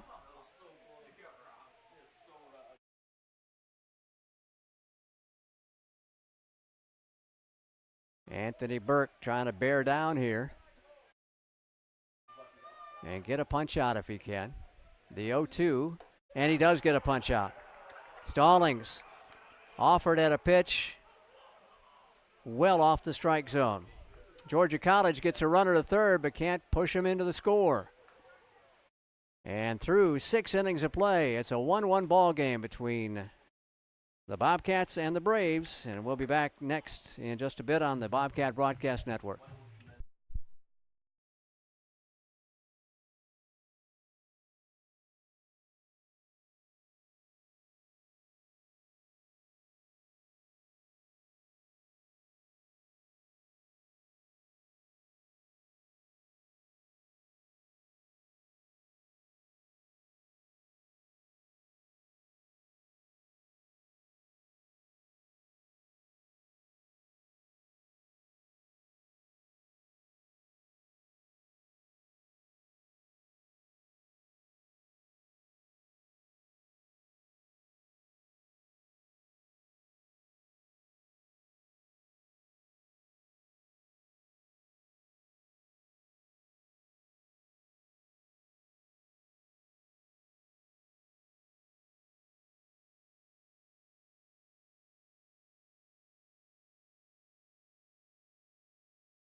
It's Clemens, Jacobs, and Granger, 2, 3, and 4 hitters for the Braves of UNC Pembroke here in the 7th inning, and a 1-1 draw.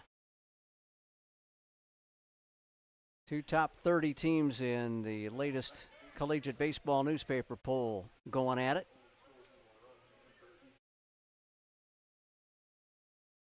Charlie Heck starts Clemens off with a fastball down the gut for a strike. Clemens 1 for 3 on the night. A base hit his middle trip in the 3rd inning. A fly to center and a ground out to second also. Charlie jumps on top 0-2 with another pitch in the strike zone.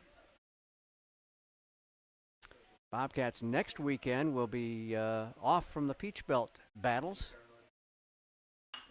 That's chip foul back out of play. GC will not have a midweek game next week. They'll play at Florida Tech, single game a week from today, and a doubleheader at Florida Tech a week from tomorrow. Swing and a miss, strike three. Chased at a pitch down around the ankles. Got that change of speeds once again working well. Number 12, Trey Jacobs. And Clemens is retired on strikeouts.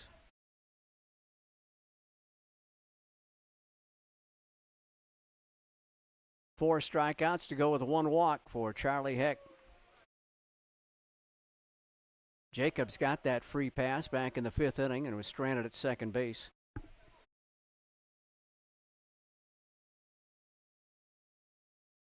And he checks his swing at a pitch. They'll appeal.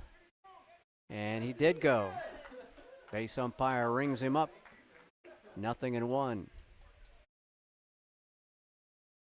Jacobs brought in their run in the third inning with a fielder's choice grounder. To shortstop Cal Gentry. Skied out of play left side. Watch out. It bounced between a couple of vehicles up there on the bank. We've got a big old motorhome down there in the corner. Somebody here for the duration, I guess. Charlie's 0-2 offering. Just off the corner. Purcell was set up outside. He caught it right there, but apparently it was too far away, at least to the umpire's liking. Fouled out of play left side again.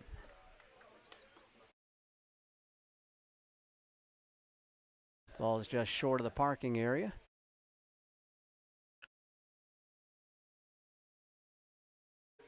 Pembroke with 9 hits. Bobcats with 7. Airless baseball to this point for both teams. 1-2 pitch in the dirt, knocked around again by Brandon Purcell. And that evens the count at 2-2.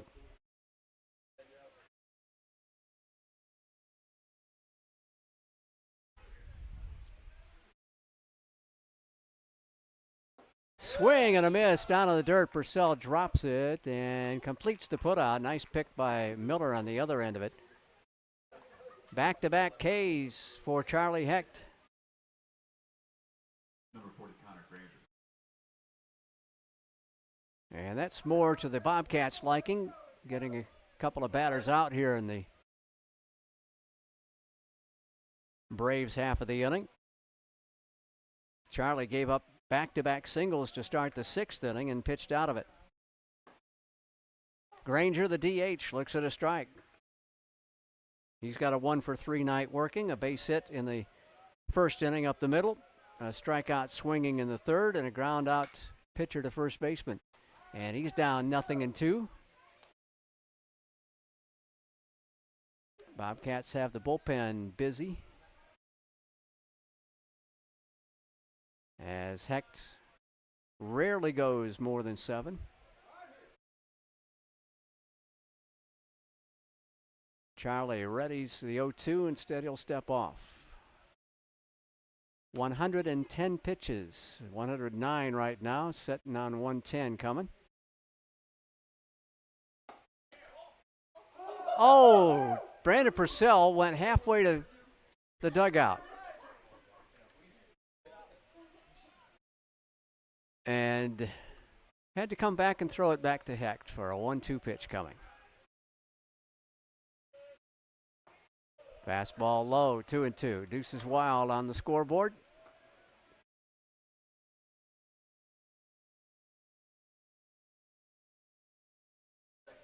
Connor Granger, redshirt freshman from Tabor City, North Carolina, out of Whiteville High School. And he'll swing and send a little pop-up to Schmall. He caught it shoulder high at second base, and that'll do it. 1-2-3 for the first time on the night. Go the Braves. And GC will come up after the 7th inning stretch with a 1-1 ball game between themselves and UNC Pembroke. We'll be back in a bit on the Bobcat Broadcast Network.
Leading over the Bobcats, number 1, Garrett Green.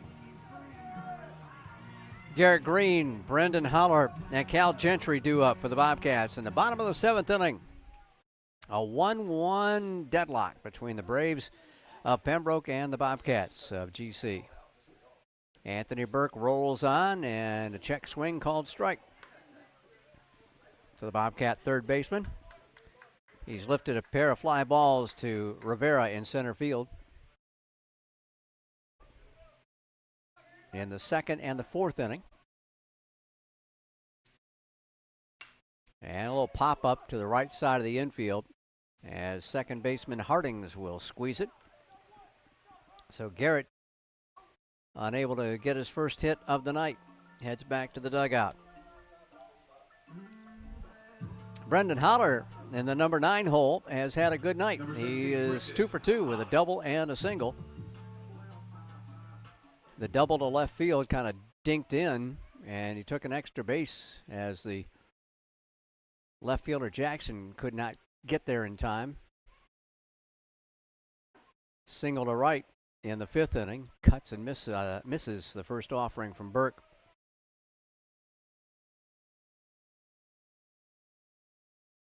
The redshirt senior from Gilroy, California. The 0-1, caught and a miss. Couldn't catch up to the heat again, and it's 0-2. So both pitchers are bearing down here as the ball game rolls along. Burke with a couple of heavy fastballs. Sorry, Reed?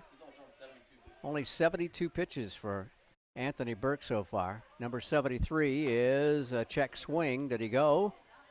No. Base umpire says no swing. So Holler's still alive. 1-2 now. On the transfer from Mission College out in California. Second year in the program here at GC. The 1-2 to him. Bounces up there. 2-2.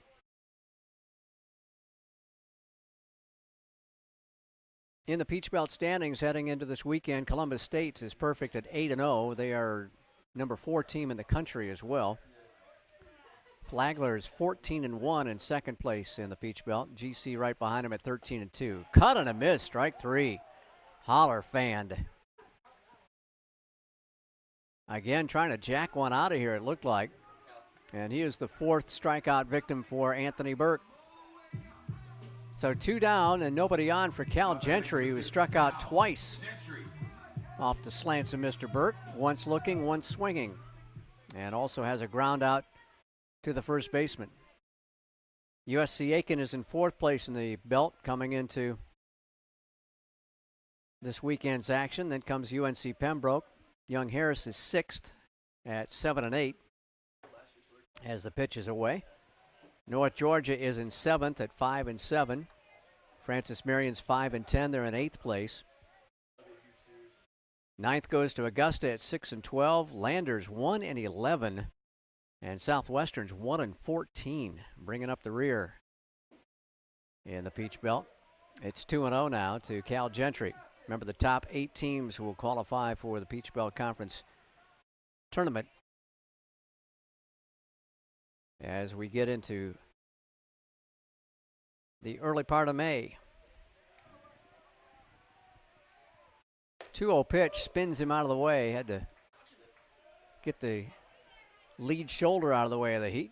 3-0 now to Cal. And the Peach Belt tournament this year is down at Flagler. So the Saints will be hosting the best of the Peach Belt. Gentry trying to keep the inning alive for the Bobcats, and he's got a 3-0 count. The automatic at the knees, 3-1.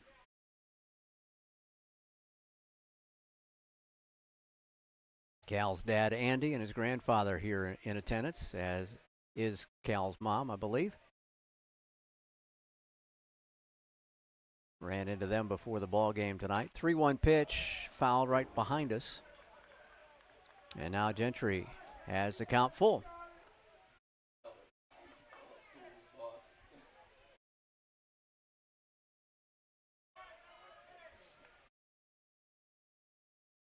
2 out, nobody on for Burke and Gentry. And a payoff pitch coming. Skied to left, and it's into the Bobcat bullpen. Chasing some Bobcats around. So we'll do that 3-2 thing again.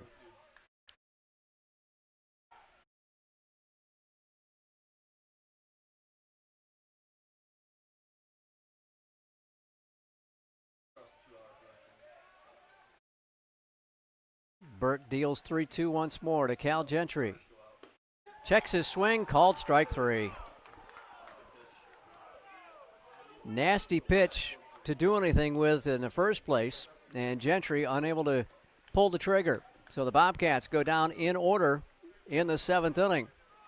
So we've gone through 7, and it's a 1-1 ball game heading to the 8th inning here at the Kurtz. Back in a minute on the Bobcat Broadcast Network.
Hitters 5, 6, and 7 due up in the Pembroke half of the 8th inning. Jackson, Baucom, and Hardings. And Charlie Heck on the hill again with 112 pitches off that right arm of his so far. He shut down Jackson to this point, 0 for 3. Threatened to bunt, took it outside for a ball. Jackson with a strikeout swinging in the first. Fielder's choice grounder to shortstop in the third, and then a ground ball to the first baseman with a pitcher covering in the 5th inning. He's ahead 2-0, and now Brandon Purcell will go out and have a quick chat with his classmate. GC's bullpen is active. Bobcats have had a right-hander throwing the last couple of innings.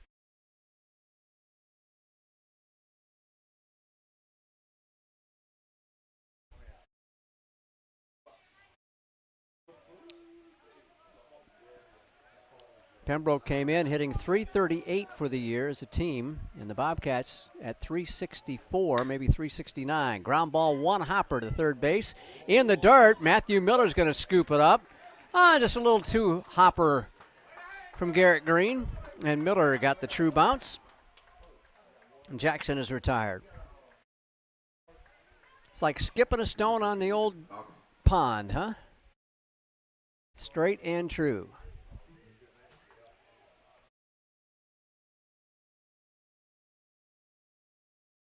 Baucom with 2 hits and 3 trips.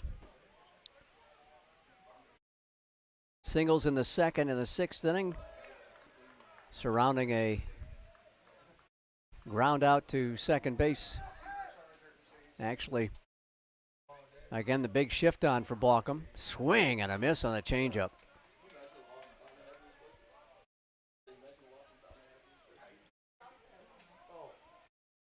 Count is 1-1 on Ethan Baucom. And Charlie Heck deals again. Fastball popped up, right up the chute. Third baseman Garrett Green calling everybody off in foul territory. Backs up and makes the catch. Those are so easy to overrun. And you have that baseball coming back on you. Number 10, Seth Hardings. And Green made a nice job taking care of business there against Bauckham. Brandon Purcell had to fight his way through the home plate umpire and was not able to get in position to make the play. So Hecht has 2 out for Seth Hardings. Hardings also with a pair of hits in 3 trips. Singles his last 2 times to the plate. Hecht's fastball in for a strike at the letters. 0-1. Charlie and Burke have been able to amp up the RPMs and MPHs on the fastballs. Reaching back and humming it. The 0-1. Outside, 1-1.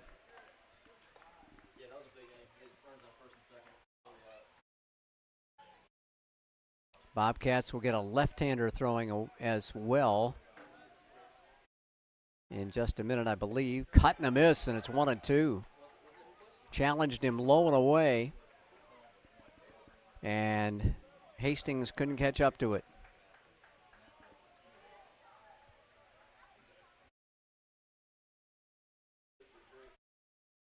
Charlie's 1-2 pitch to Hastings. Hardings is outside, 2-2. Deuces Wild on the scoreboard.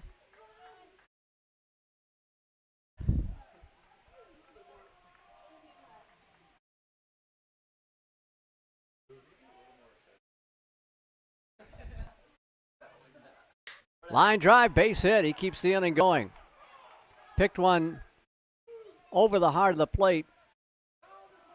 And Hardings guns it into left for the 10th hit by the Braves. And they've all been singles. Mobley comes up with a runner at first and 2 down. Tried to bunt his way to get the runners at second and third in the 6th inning. But the Bobcats, Charlie Hecht, pitcher, able to make the play and retire the runner at third base. So just a fielder's choice ground out. Georgia College will call time, and Coach Eller out of the dugout third base side, making the slow walk out to the hill, bring everybody up. And that may be it. That'll do it for Charlie Hecht. Another great outing for him. He only gives up 1 run. He's got that responsibility of the runner at first base. Surrendered 10 singles to the Braves, but they only touched him for 1 run to this point. So we'll tell you about our relief pitcher in just a second on the Bobcat Broadcast Network.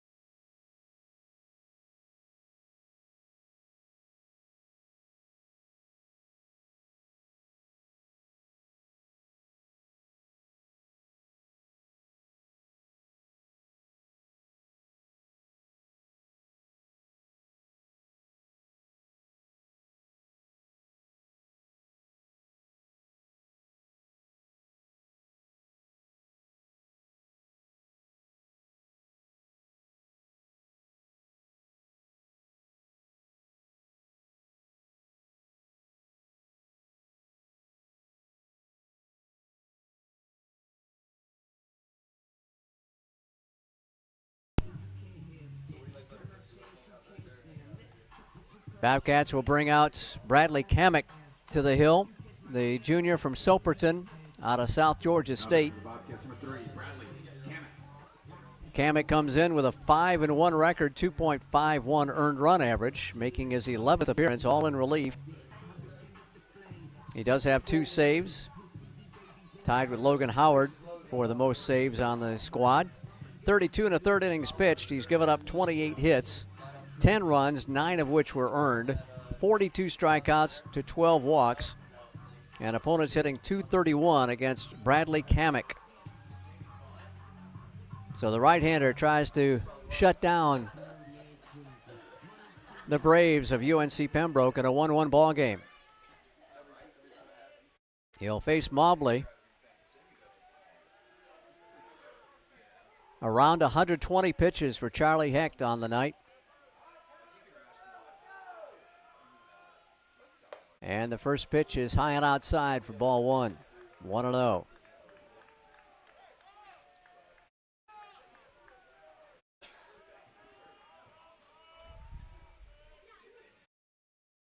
Purcell with a long look into the dugout for the pitch selection.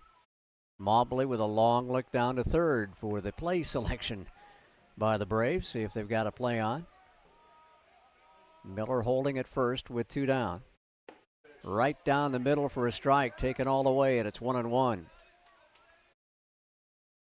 Kamek kind of took something off the fastball as well there.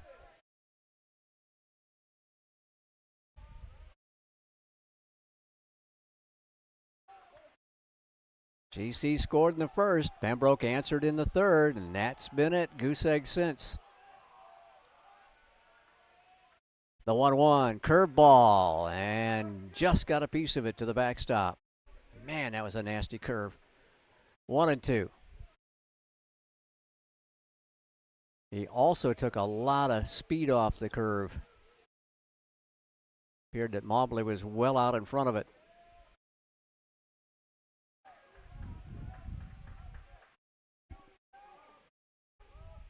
The look in. Kamek with the set.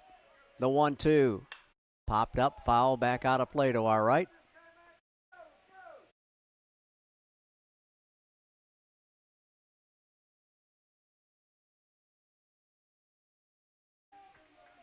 Bradley Kamek trying to shut down the Braves here.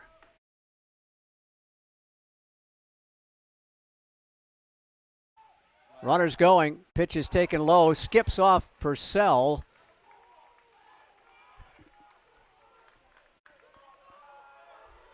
That'll probably go as a stolen base. No wild pitch. So Hardings gets a stolen base and is in scoring position with 2 out.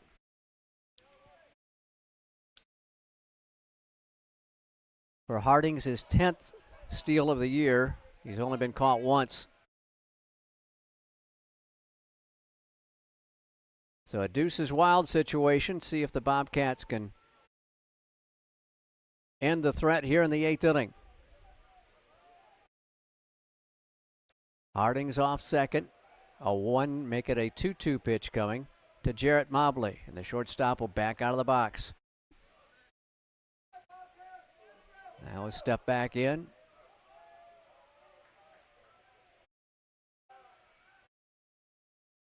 Kamek with a pitch. Fastball low and away. 3-2.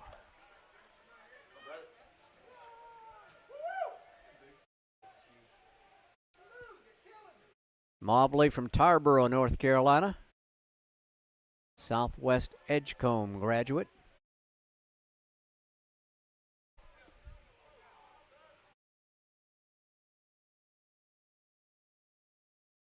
And the payoff pitch to him. Outside, ball 4.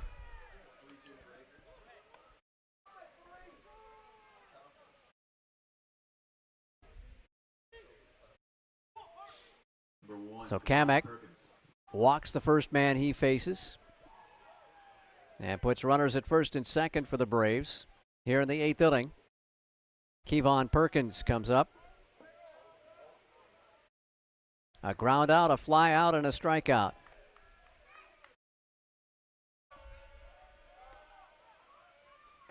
Fastball low, and Purcell will call time to trot out toward the hill to talk to his pitcher. Bobcat bullpen quiet right now, trying to stem the tide here with Kamek.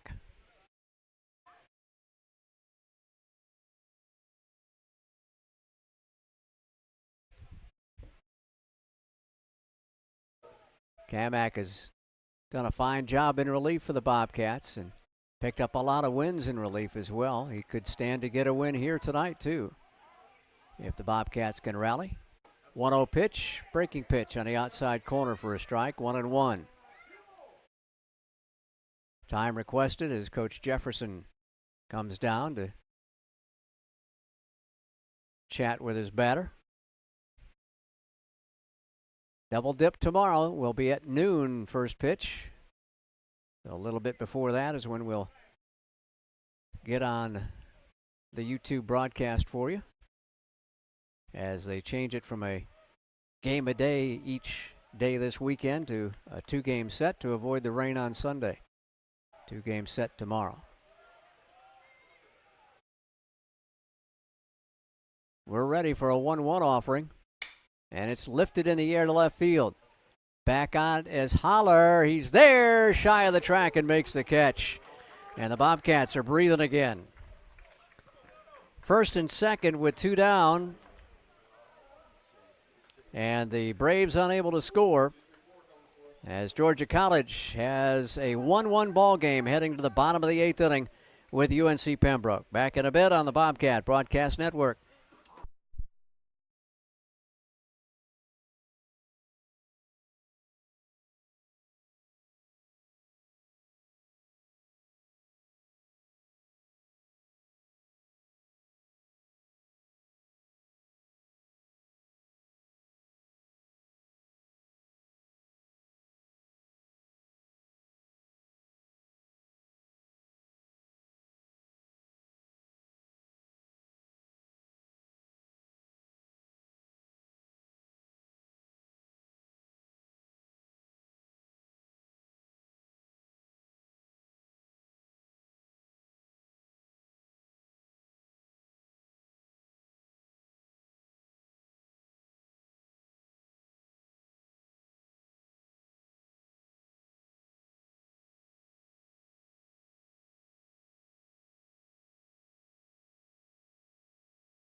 Bobcats come up tied with the Braves at 1-1. Miller, Womack, and Maddox due up. And Anthony Burke from Fredericksburg, Virginia, continues on the hill for the Pembroke Braves. He's surrendered only 7 hits. 2 doubles and 5 singles off the Bobcat bats tonight, as GC's offense has been in check, held in check by Mr. Burke. Miller swings and fouls one out of play down the right field line. Bobcat first baseman is 1 for 3 on the night. Base hit back in the first inning. He scored the first run and the only run for the Bobcats in the first inning. Then a fly to center and a fielder's choice grounder to short.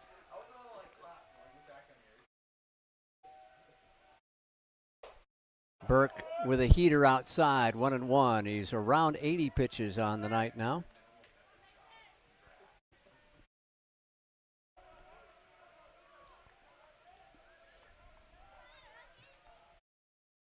Burke shakes off a sign.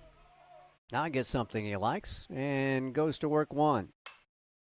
Popped out a play right side behind the Braves dugout. And Miller down 1-2.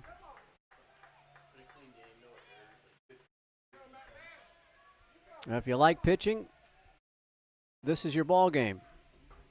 If you like offense, this is not your ball game. Neither team able to put much together. Put some runners on the base paths, but can't punch them around. 1-2 to Miller. Fastball, strike 3, outside corner. Burke with a punch out.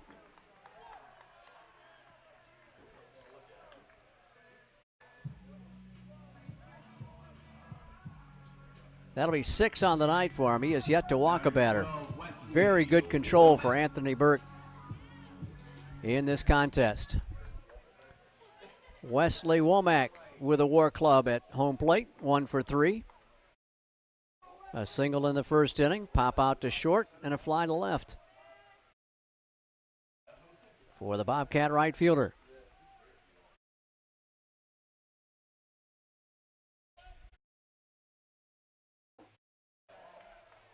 Fastball missed low and away.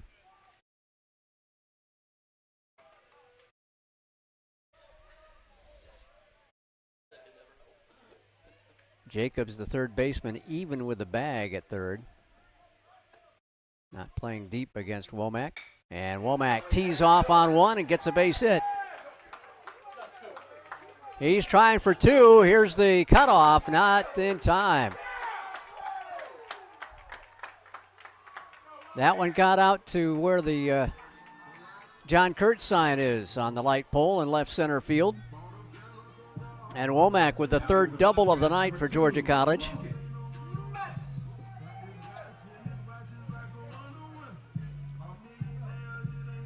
Wesley's fourth two-bagger of the year. And now Logan Maddox to the dish. Logan 1 for 2 officially, also the sacrifice fly, and it brought in the only run of the ball game for the Cats back in the first. His base hit was in the 6th inning to left field.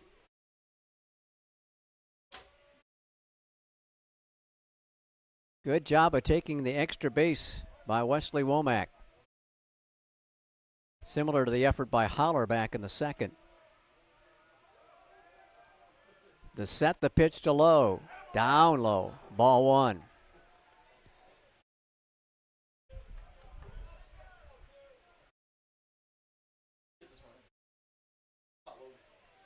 Straight up in the outfield are the Braves against Logan Maddox.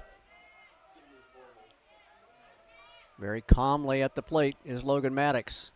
Now cocks the bat behind the right ear.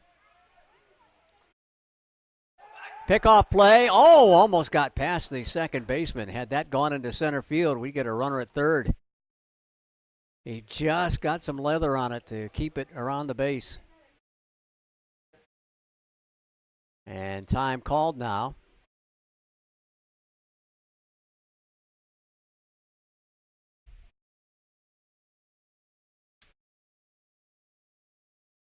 Coach O'Neill out of the dugout to talk things over with his infield and battery.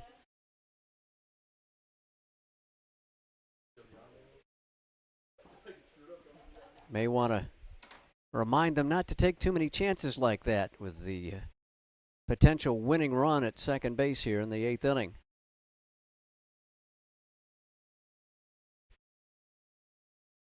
Yeah, they're wiggling around a little bit down in the Braves bullpen. Nobody up and throwing yet. Conference is over.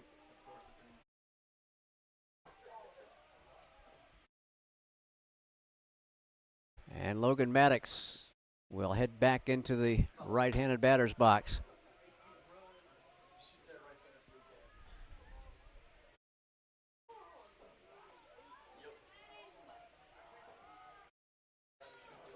Wesley Womack at second base with the one down. The 1-0 coming to Maddox from Anthony Burke. Inside for a ball. 2-0. Loke trying to get a hitter's pitch, and he's got one coming now. Burke doesn't want to get too fancy with it, but he's got to get a strike.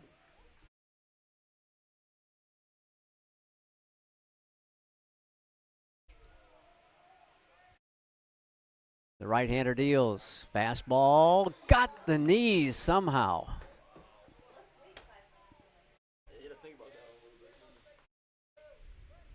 Count goes to 2-1. Still a hitter's pitch coming for Logan Maddox.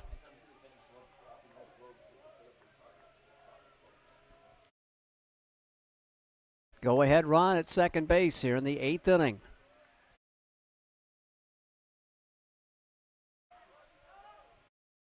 Burke with the set. The 2-1. Down in the dirt. Nice stop. That gets through the wickets of Clemens, and the Bobcats have the go-ahead run at third with only one out. So it'll be a 3-1 offering now to Logan Maddox. They do have first base open. They don't have to be precise with him. Schmall waits on deck for GC. Burke with the stretch and the 3-1. Swung on, lifted into the air to short right field, coming in a hurry and making the catch is Perkins. And that'll be the second out of the inning. Maddox had a pitch to hit, and he just could not get it on the ground. So 2 down, and it's going to be up to Nate Small to score that run if the Bobcats are to take the lead here in the 8th inning.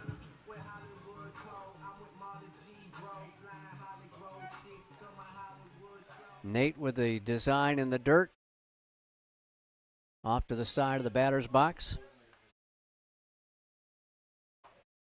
Wesley Womack at second base after a 1-out double. He's there with 2 down now.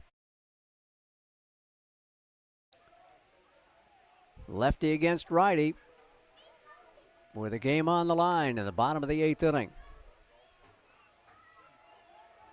Anthony Burke with a high set. The first pitch, low and inside. Again, got a lot of clay there. Almost skipped back to the backstop.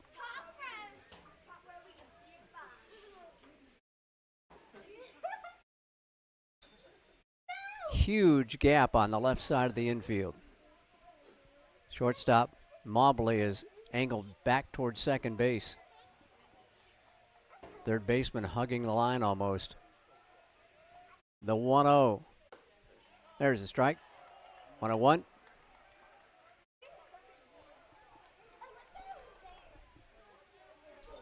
Looking ahead to the 9th for Pembroke. It'll be the top of the order, and Roberto Rivera to get it started for them, with Clemens and Jacobs to follow.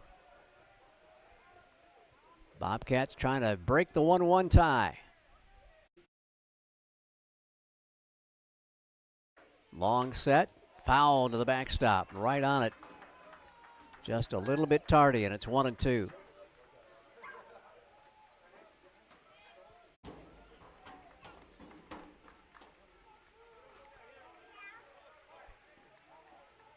Small backing out of the box, grabbed a handful of dirt.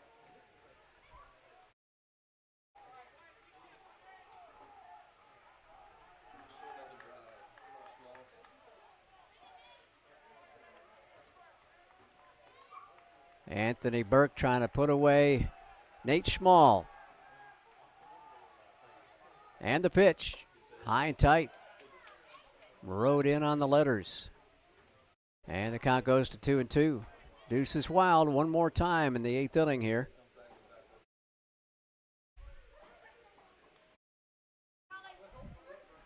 And the big cat and mouse game between the hitter and the pitcher with a game on the line. What will Burke bring to the plate this time? Time requested by Clemens, the catcher.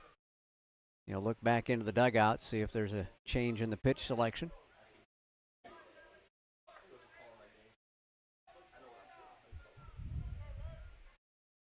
Womack off the bag at second base with 2 down. Nate Small digs in, awaits the 2-2. Popped up foul. Back toward the pavilion again. The battle continues.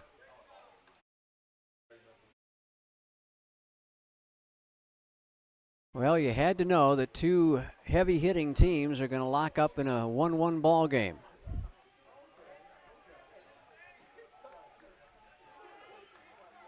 Tonight, it was the pitching, the star of the game for both teams.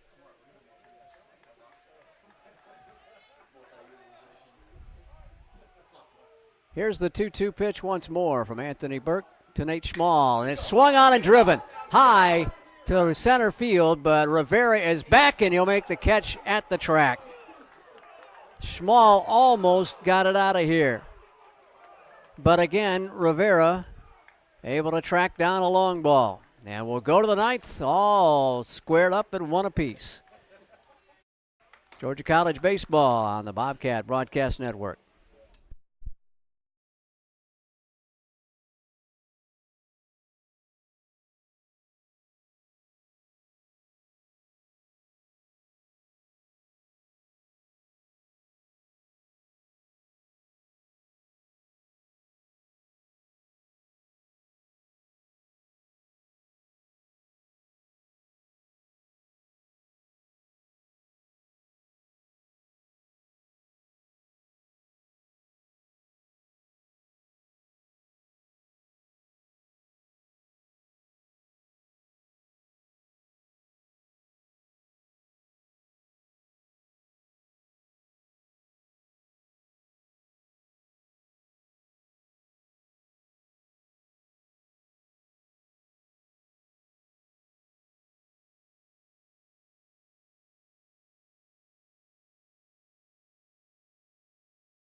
Well, the Cats had their chances in the bottom of the 8th inning, and Nate Schmall just kept it in the ballpark. And the guy who made the catch will start the 9th inning. Roberto Rivera to get it going for the Braves. Rivera has a 1-for-4 night at the plate. Base hit his second trip. He scored the only run for the Braves back in the 3rd inning, and he swings on the first pitch and skies one foul out of play. Out toward the walkway between the diamonds here at the Kurtz. 0-1. Rivera, one of the top players in the Peach Belt Conference. He and Logan Maddox are 5-2 players as center fielders. Big swing and a miss on a yacker, and it's 0-2. Bradley Kamak on in his 2nd inning of work. So Charlie Hecht is off the hook. Cannot get the win, cannot get the loss.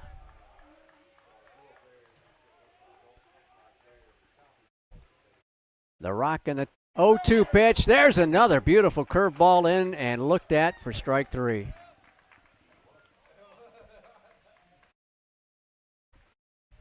A backdoor curveball came right in there and swept across the plate, much to Rivera's dismay. Trevor Clemens will stand in. He is also 1-for-4, a base hit in the 3rd inning. And he looks at one down low, apparently. Ball 1.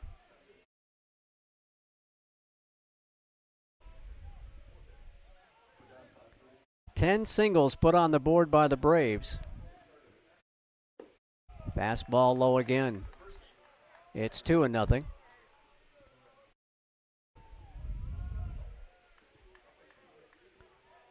Georgia College has put up 3 doubles of their 9 hits. Make it 8 hits on the night. Now it's tagged in the air to Womack, and it's going to get down in front of him. I'm sorry, that's Holler in left field. So a 1-out single by Trevor Clemens. And Clemens on for Trey Jacobs. Jacobs has a base hit in 3 official trips, also drew a walk in the 5th inning. The hit came in the 1st inning. He was stranded at second base. Georgia College with a run in the 1st, Pembroke with a run in the 3rd, and that's been the scoring thus far.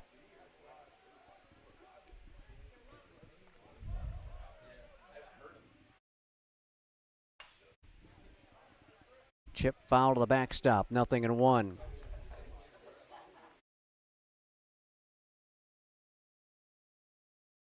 Clemens 5 out of 6 in stolen bases as the Pembroke catcher. So a threat to go possibly with 1 out. Being held by Miller at first base. Curveball just missed outside. 1-1.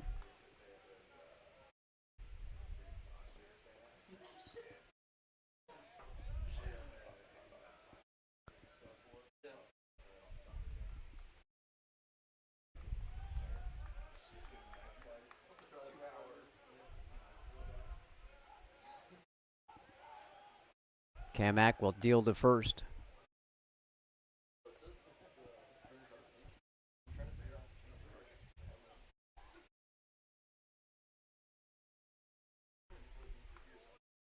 Bobcats have stranded 4 base runners in scoring position. One got as far as 3rd base.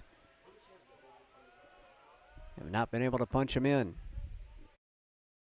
The 1-1 pitch way outside, slipped out of the hand of Kamak.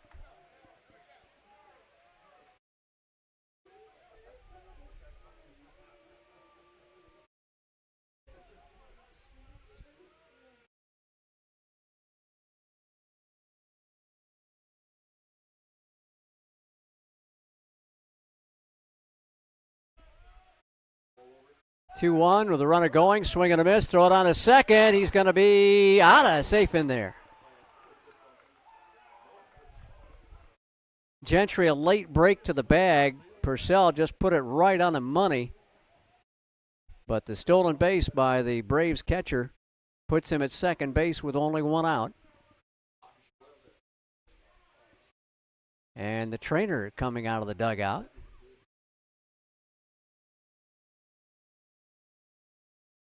Didn't get a chance to see what the potential injury was there. Maybe the hand. Going into the bag, they're looking at the right hand.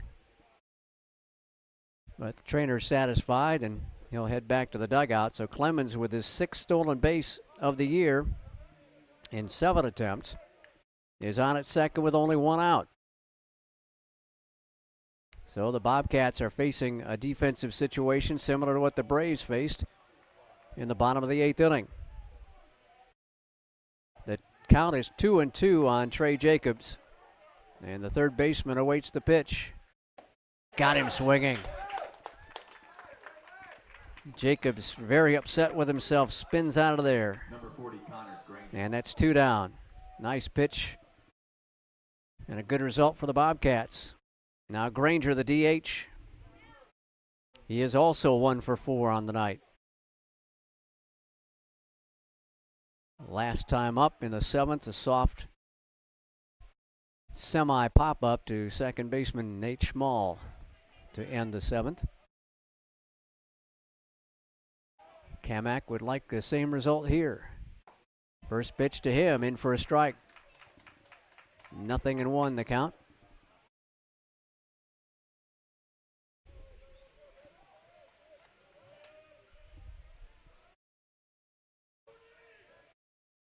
Redshirt freshman DH for Coach O'Neill.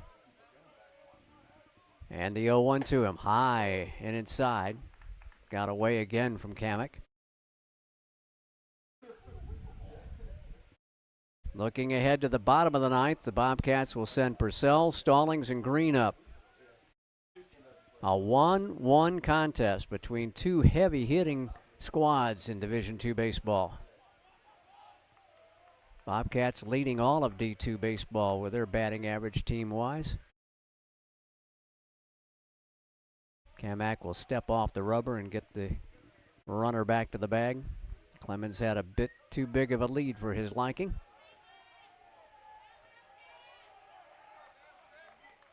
Braves hooping it up in the first base dugout.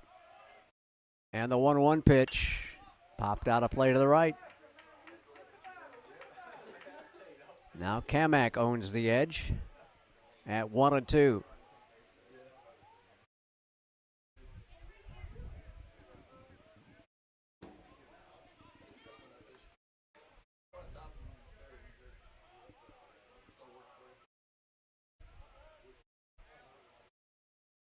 Bradley's ready, and time requested by Purcell.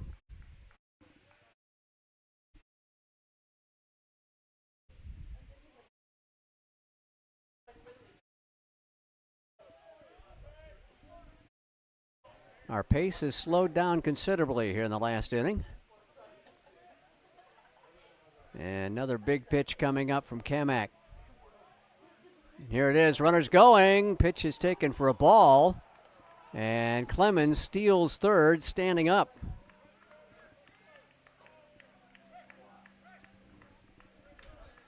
Kamak never took a look at him. So Granger with a chance to be the hero here. Deuces wild in the top of the 9th inning. Kamak's pitch, fastball, down low, 3-2.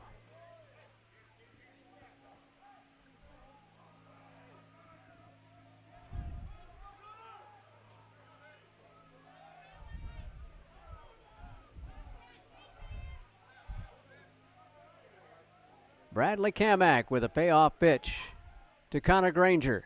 Outside, ball 4.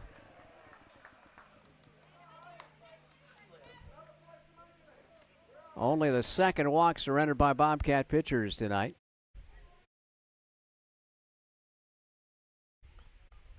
Burke without a free pass through his 8 innings of work. Number 8, Luke Jackson.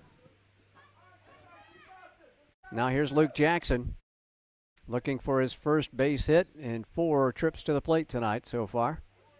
A strikeout, Fielder's choice grounder. Grounder back to the pitcher, and a grounder to third.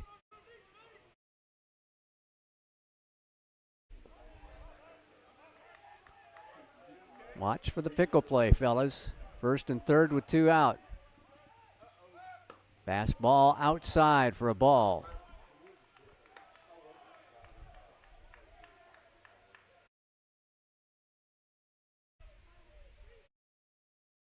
Nolan Belcher will trot out of the Bobcat dugout. The Bobcat pitching coach will have a quick chat with everybody, and the Braves will put their heads together as well offensively. So a couple of big meetings going on in a 1-1 ball game.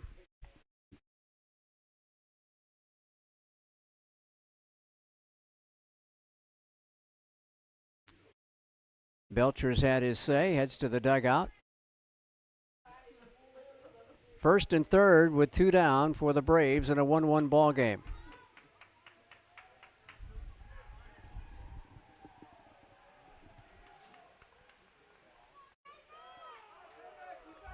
Jackson, the junior from Kinston, North Carolina, has a 1-0 pitch to him when we get back to action.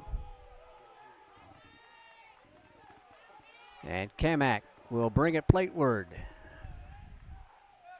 Down low and away again, 2-0. The plate kind of wobbling around on Bradley here. He came in the 8th inning in relief of Charlie Heck. Issued a walk, but then got a fly ball to get out of the inning. Struck out Rivera looking, gave up a single, another strikeout to Jacobs. There's a strike pumped in, and it's 2-1. Jackson was going to make him throw a strike before doing anything.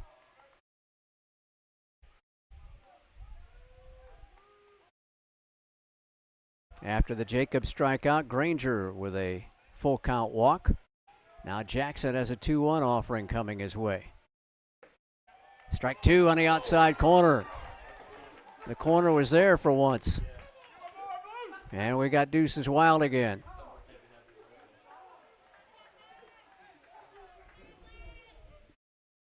It's the true Scott McLeod Deuces Wild, Al Weston. 2 on, 2 out, and a 2-2 pitch to Luke Jackson. Strike 3 called. Got the slider on the outside corner. Struck out the side around a base hit and a walk.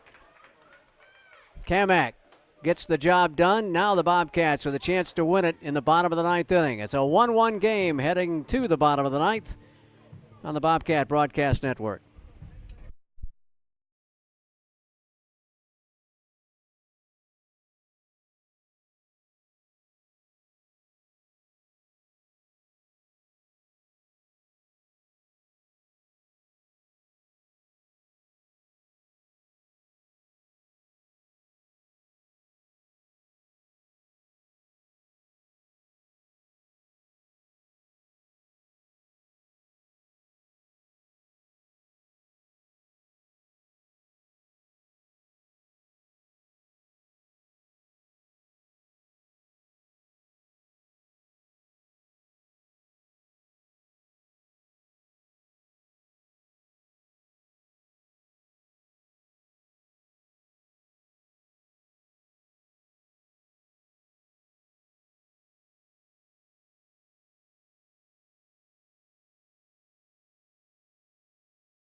Bobcats need 1 to walk away with a win.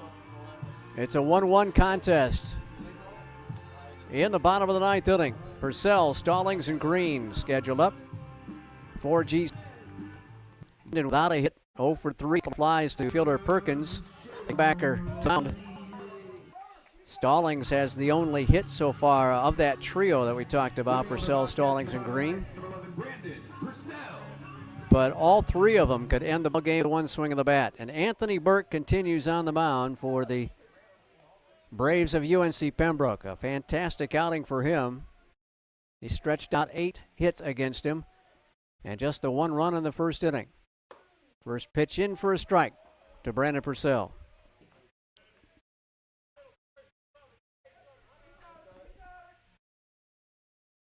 BP in his final year at Georgia College, a 5th-year senior. The 0-1 to him. Way high with a fastball, 1-1. Warm-up work in the Braves bullpen. A right-hander starting to crank it up. 100 pitches on the night for Anthony Burke. 101 coming. Down low. Oh, sorry. I'm umpiring from the press box again. It's 1-2.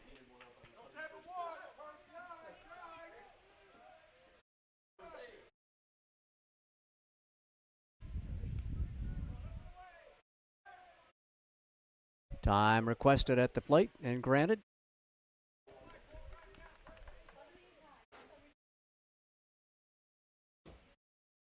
Purcell with 2 home runs on the season. The 1-2 to him. Bounces up there. 59-foot fastball. It is 1-2 on Brandon Purcell. Again, the Bobcats not a lot of power this year. A lot of players capable of hitting the home runs, as we saw last year, with 75 round trippers in 2017. The 1-2 pitch. Checks his swing. Did he go around? No. Base umpire says no. All the Braves a little upset about that call or lack of call. And it's 2-2.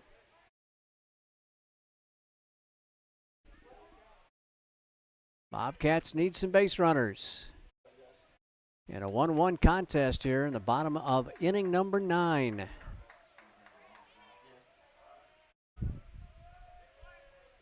The 3-2 pitch coming to Brandon Purcell. He'll swing and pop it up into short right field, second baseman back. And Hardings will gather it in.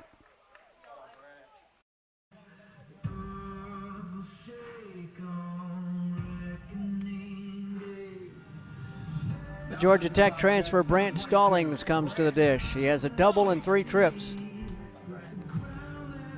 A fly to center fielder Rivera, who has been very busy tonight. That double came in the 4th inning and then a strikeout swinging in the 6th. Burke has struck out 6 Bobcats.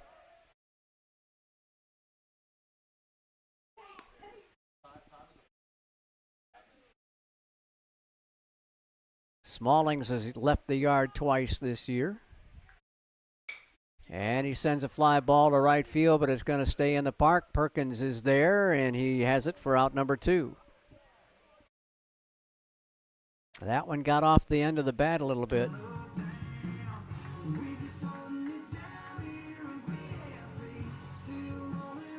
So it's up to Garrett Green if the Bobcats are going to keep it going, especially here in the 9th inning, and maybe score a run to win the ball game.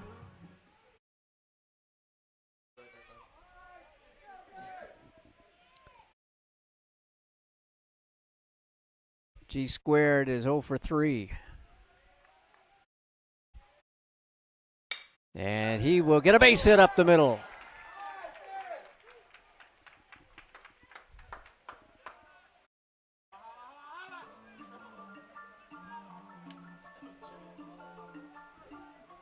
So a 2-out single to keep it going for Brendan Holler. Holler had a bloop double in the 2nd inning, a single to right in the 5th inning, and a strikeout swinging in the 7th inning.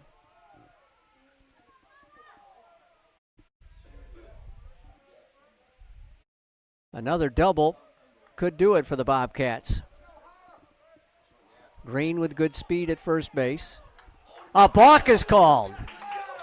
Burke is called for a balk, and he cannot understand what the call was for.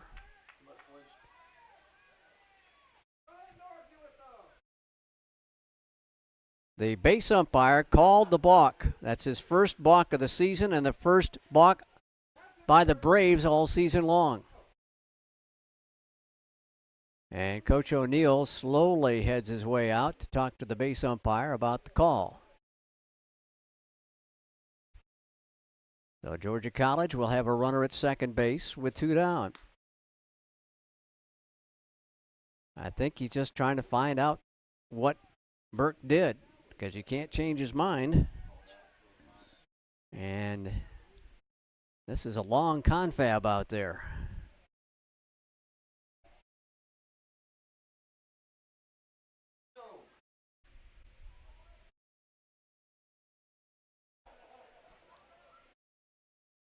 No idea what he did for the balk, and Burke is beside himself too as to what he did.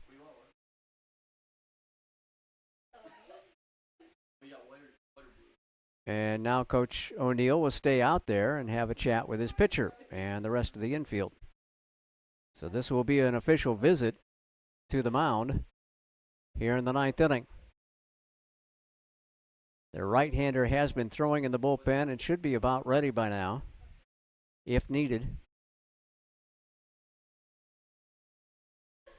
Just over 100 pitches on the night for Anthony Burke.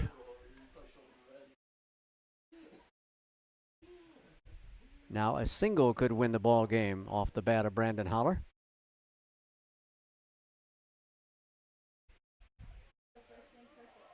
The Braves disperse. Garrett Green back to second base. And Brendan climbs up into the dish.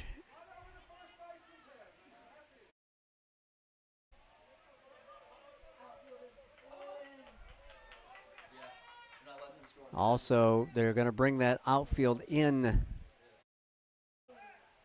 Shortstop dancing behind the runner at second. Fastball away, 1-0. First base is open. They may not want to deal with Holler. You've got Cal Gentry coming up next, who's had an off night tonight at the plate. May want to take their chances more with him than with Holler.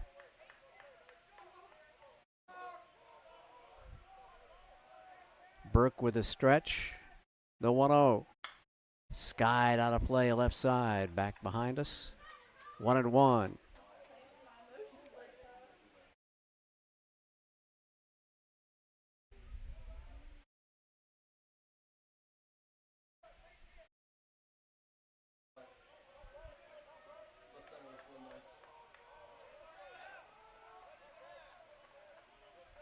Left fielder Brendan Holler trying to end it for the Cats in the bottom of the 9th.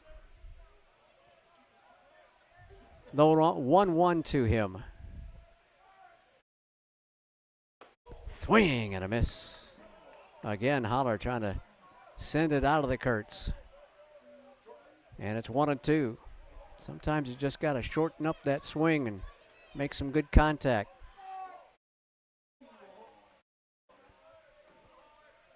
Burke is now 1 pitch away from ending it, in regulation at least. Maybe 1 swing away from ending it for the Bobcats to the good.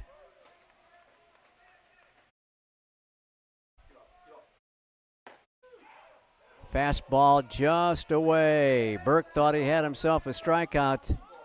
He was headed to the dugout. Clemens thought it was a K as well. And here we go with another Deuces Wild.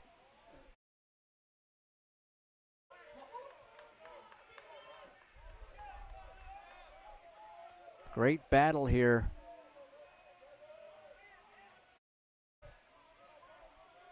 Who will prevail? The 2-2 coming once more.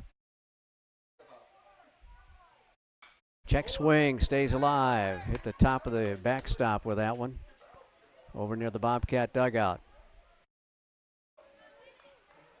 Just got enough to keep his at bat alive.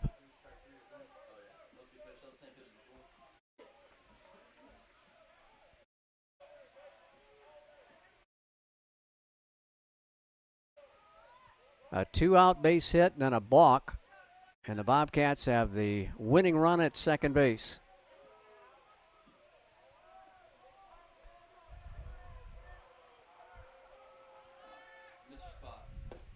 Ball 3, missed low.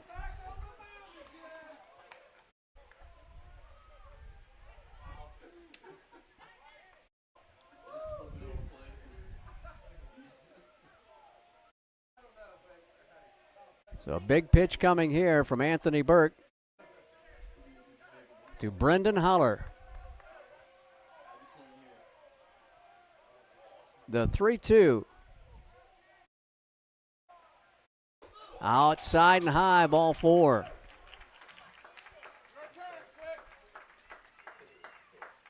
Cal Gentry has struggled all night long. He struck out 3 times and sent a grounder to the first baseman.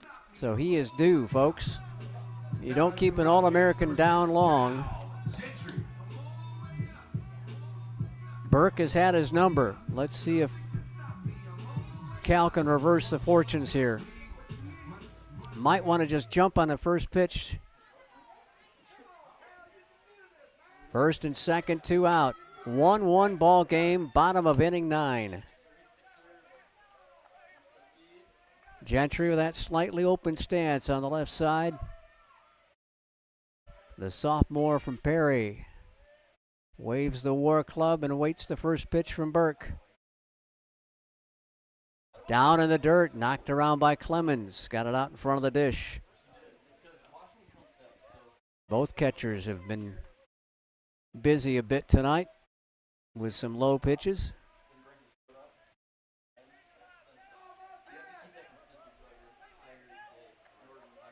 They will not hold the runner at first. His run means nothing. It's that guy at second and Garrett Green.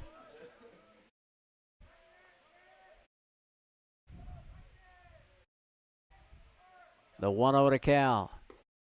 Outside, ball 2. And Burke wants a new baseball to work with. Bad baseball.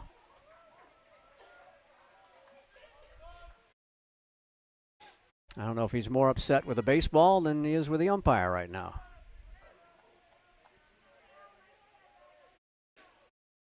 So Gentry's got a hitter's pitch coming.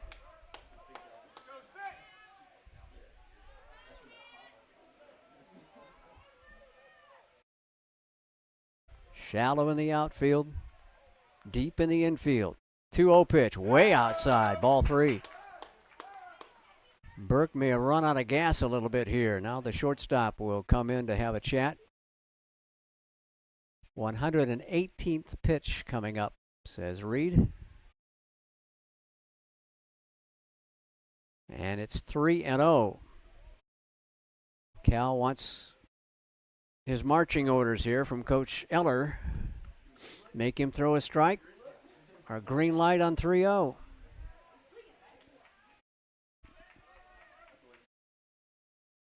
First and second with 2 down. A 1-1 bottom of the 9th.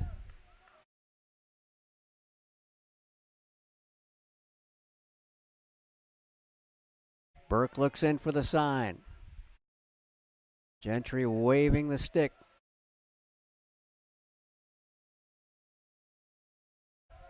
And the 3-0 offering. Down low, throw to second base. Almost skipped past everybody. Mobley knocked it down as he got jackknifed by Green coming back to the bag. Clemens trying to pick off Green at second base.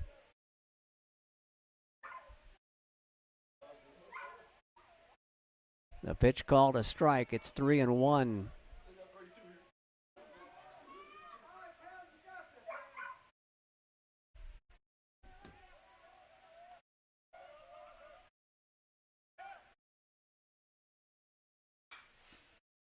Green swings and fouls it off on the left side.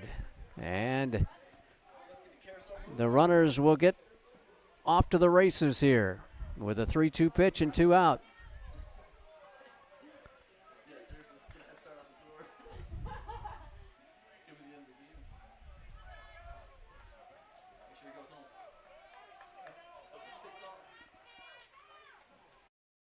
The right-hander's ready, and his payoff pitch is swung on and lifted into the center. Left field, base hit over the left fielder. Bobcats win. Cal Gentry They drew in Jackson and the other outfielders, and Gentry mobbed between first and second. Bobcats win it. Anthony Burke dejected out on the mound, still crouched out there. Cal Gentry was 0 for the ball game, 0 for 4 until that plate appearance. And the sophomore from Perry lines it over the head of Jackson, who is playing in. And GC comes away with its 14th conference win against 2 losses. And they take the first game of this 3-game series with the UNC Pembroke Braves. Again, it's a doubleheader tomorrow, not a single game, a doubleheader starting at noon. And we'll have it for you on YouTube right before noon. A 1-1 ball game, bottom of the 9th, and Cal Gentry responds with a game-winning single to chase Garrett Green home from second base. GC a winner, 2-1. Bobcats 2 runs on 10 hits, no errors. UNC Pembroke 1 run on 11 hits, also no errors. Bradley Kamak is the winner for the Bobcats. He goes to 6-1 on the season. Anthony Burke, a tough luck loss for him. He drops to 4-2 on his campaign, giving up the big base hit with runners at first and second and 2 out for the Bobcats. So GC comes away with a win, and we'll be back with you tomorrow at noon as the 2 teams battle once again in Peach Belt Conference action. Georgia College improving to 19-7 on the year, and for UNC Pembroke, the Braves are at 18-6. And we'll be back with you tomorrow from Kurtz Field.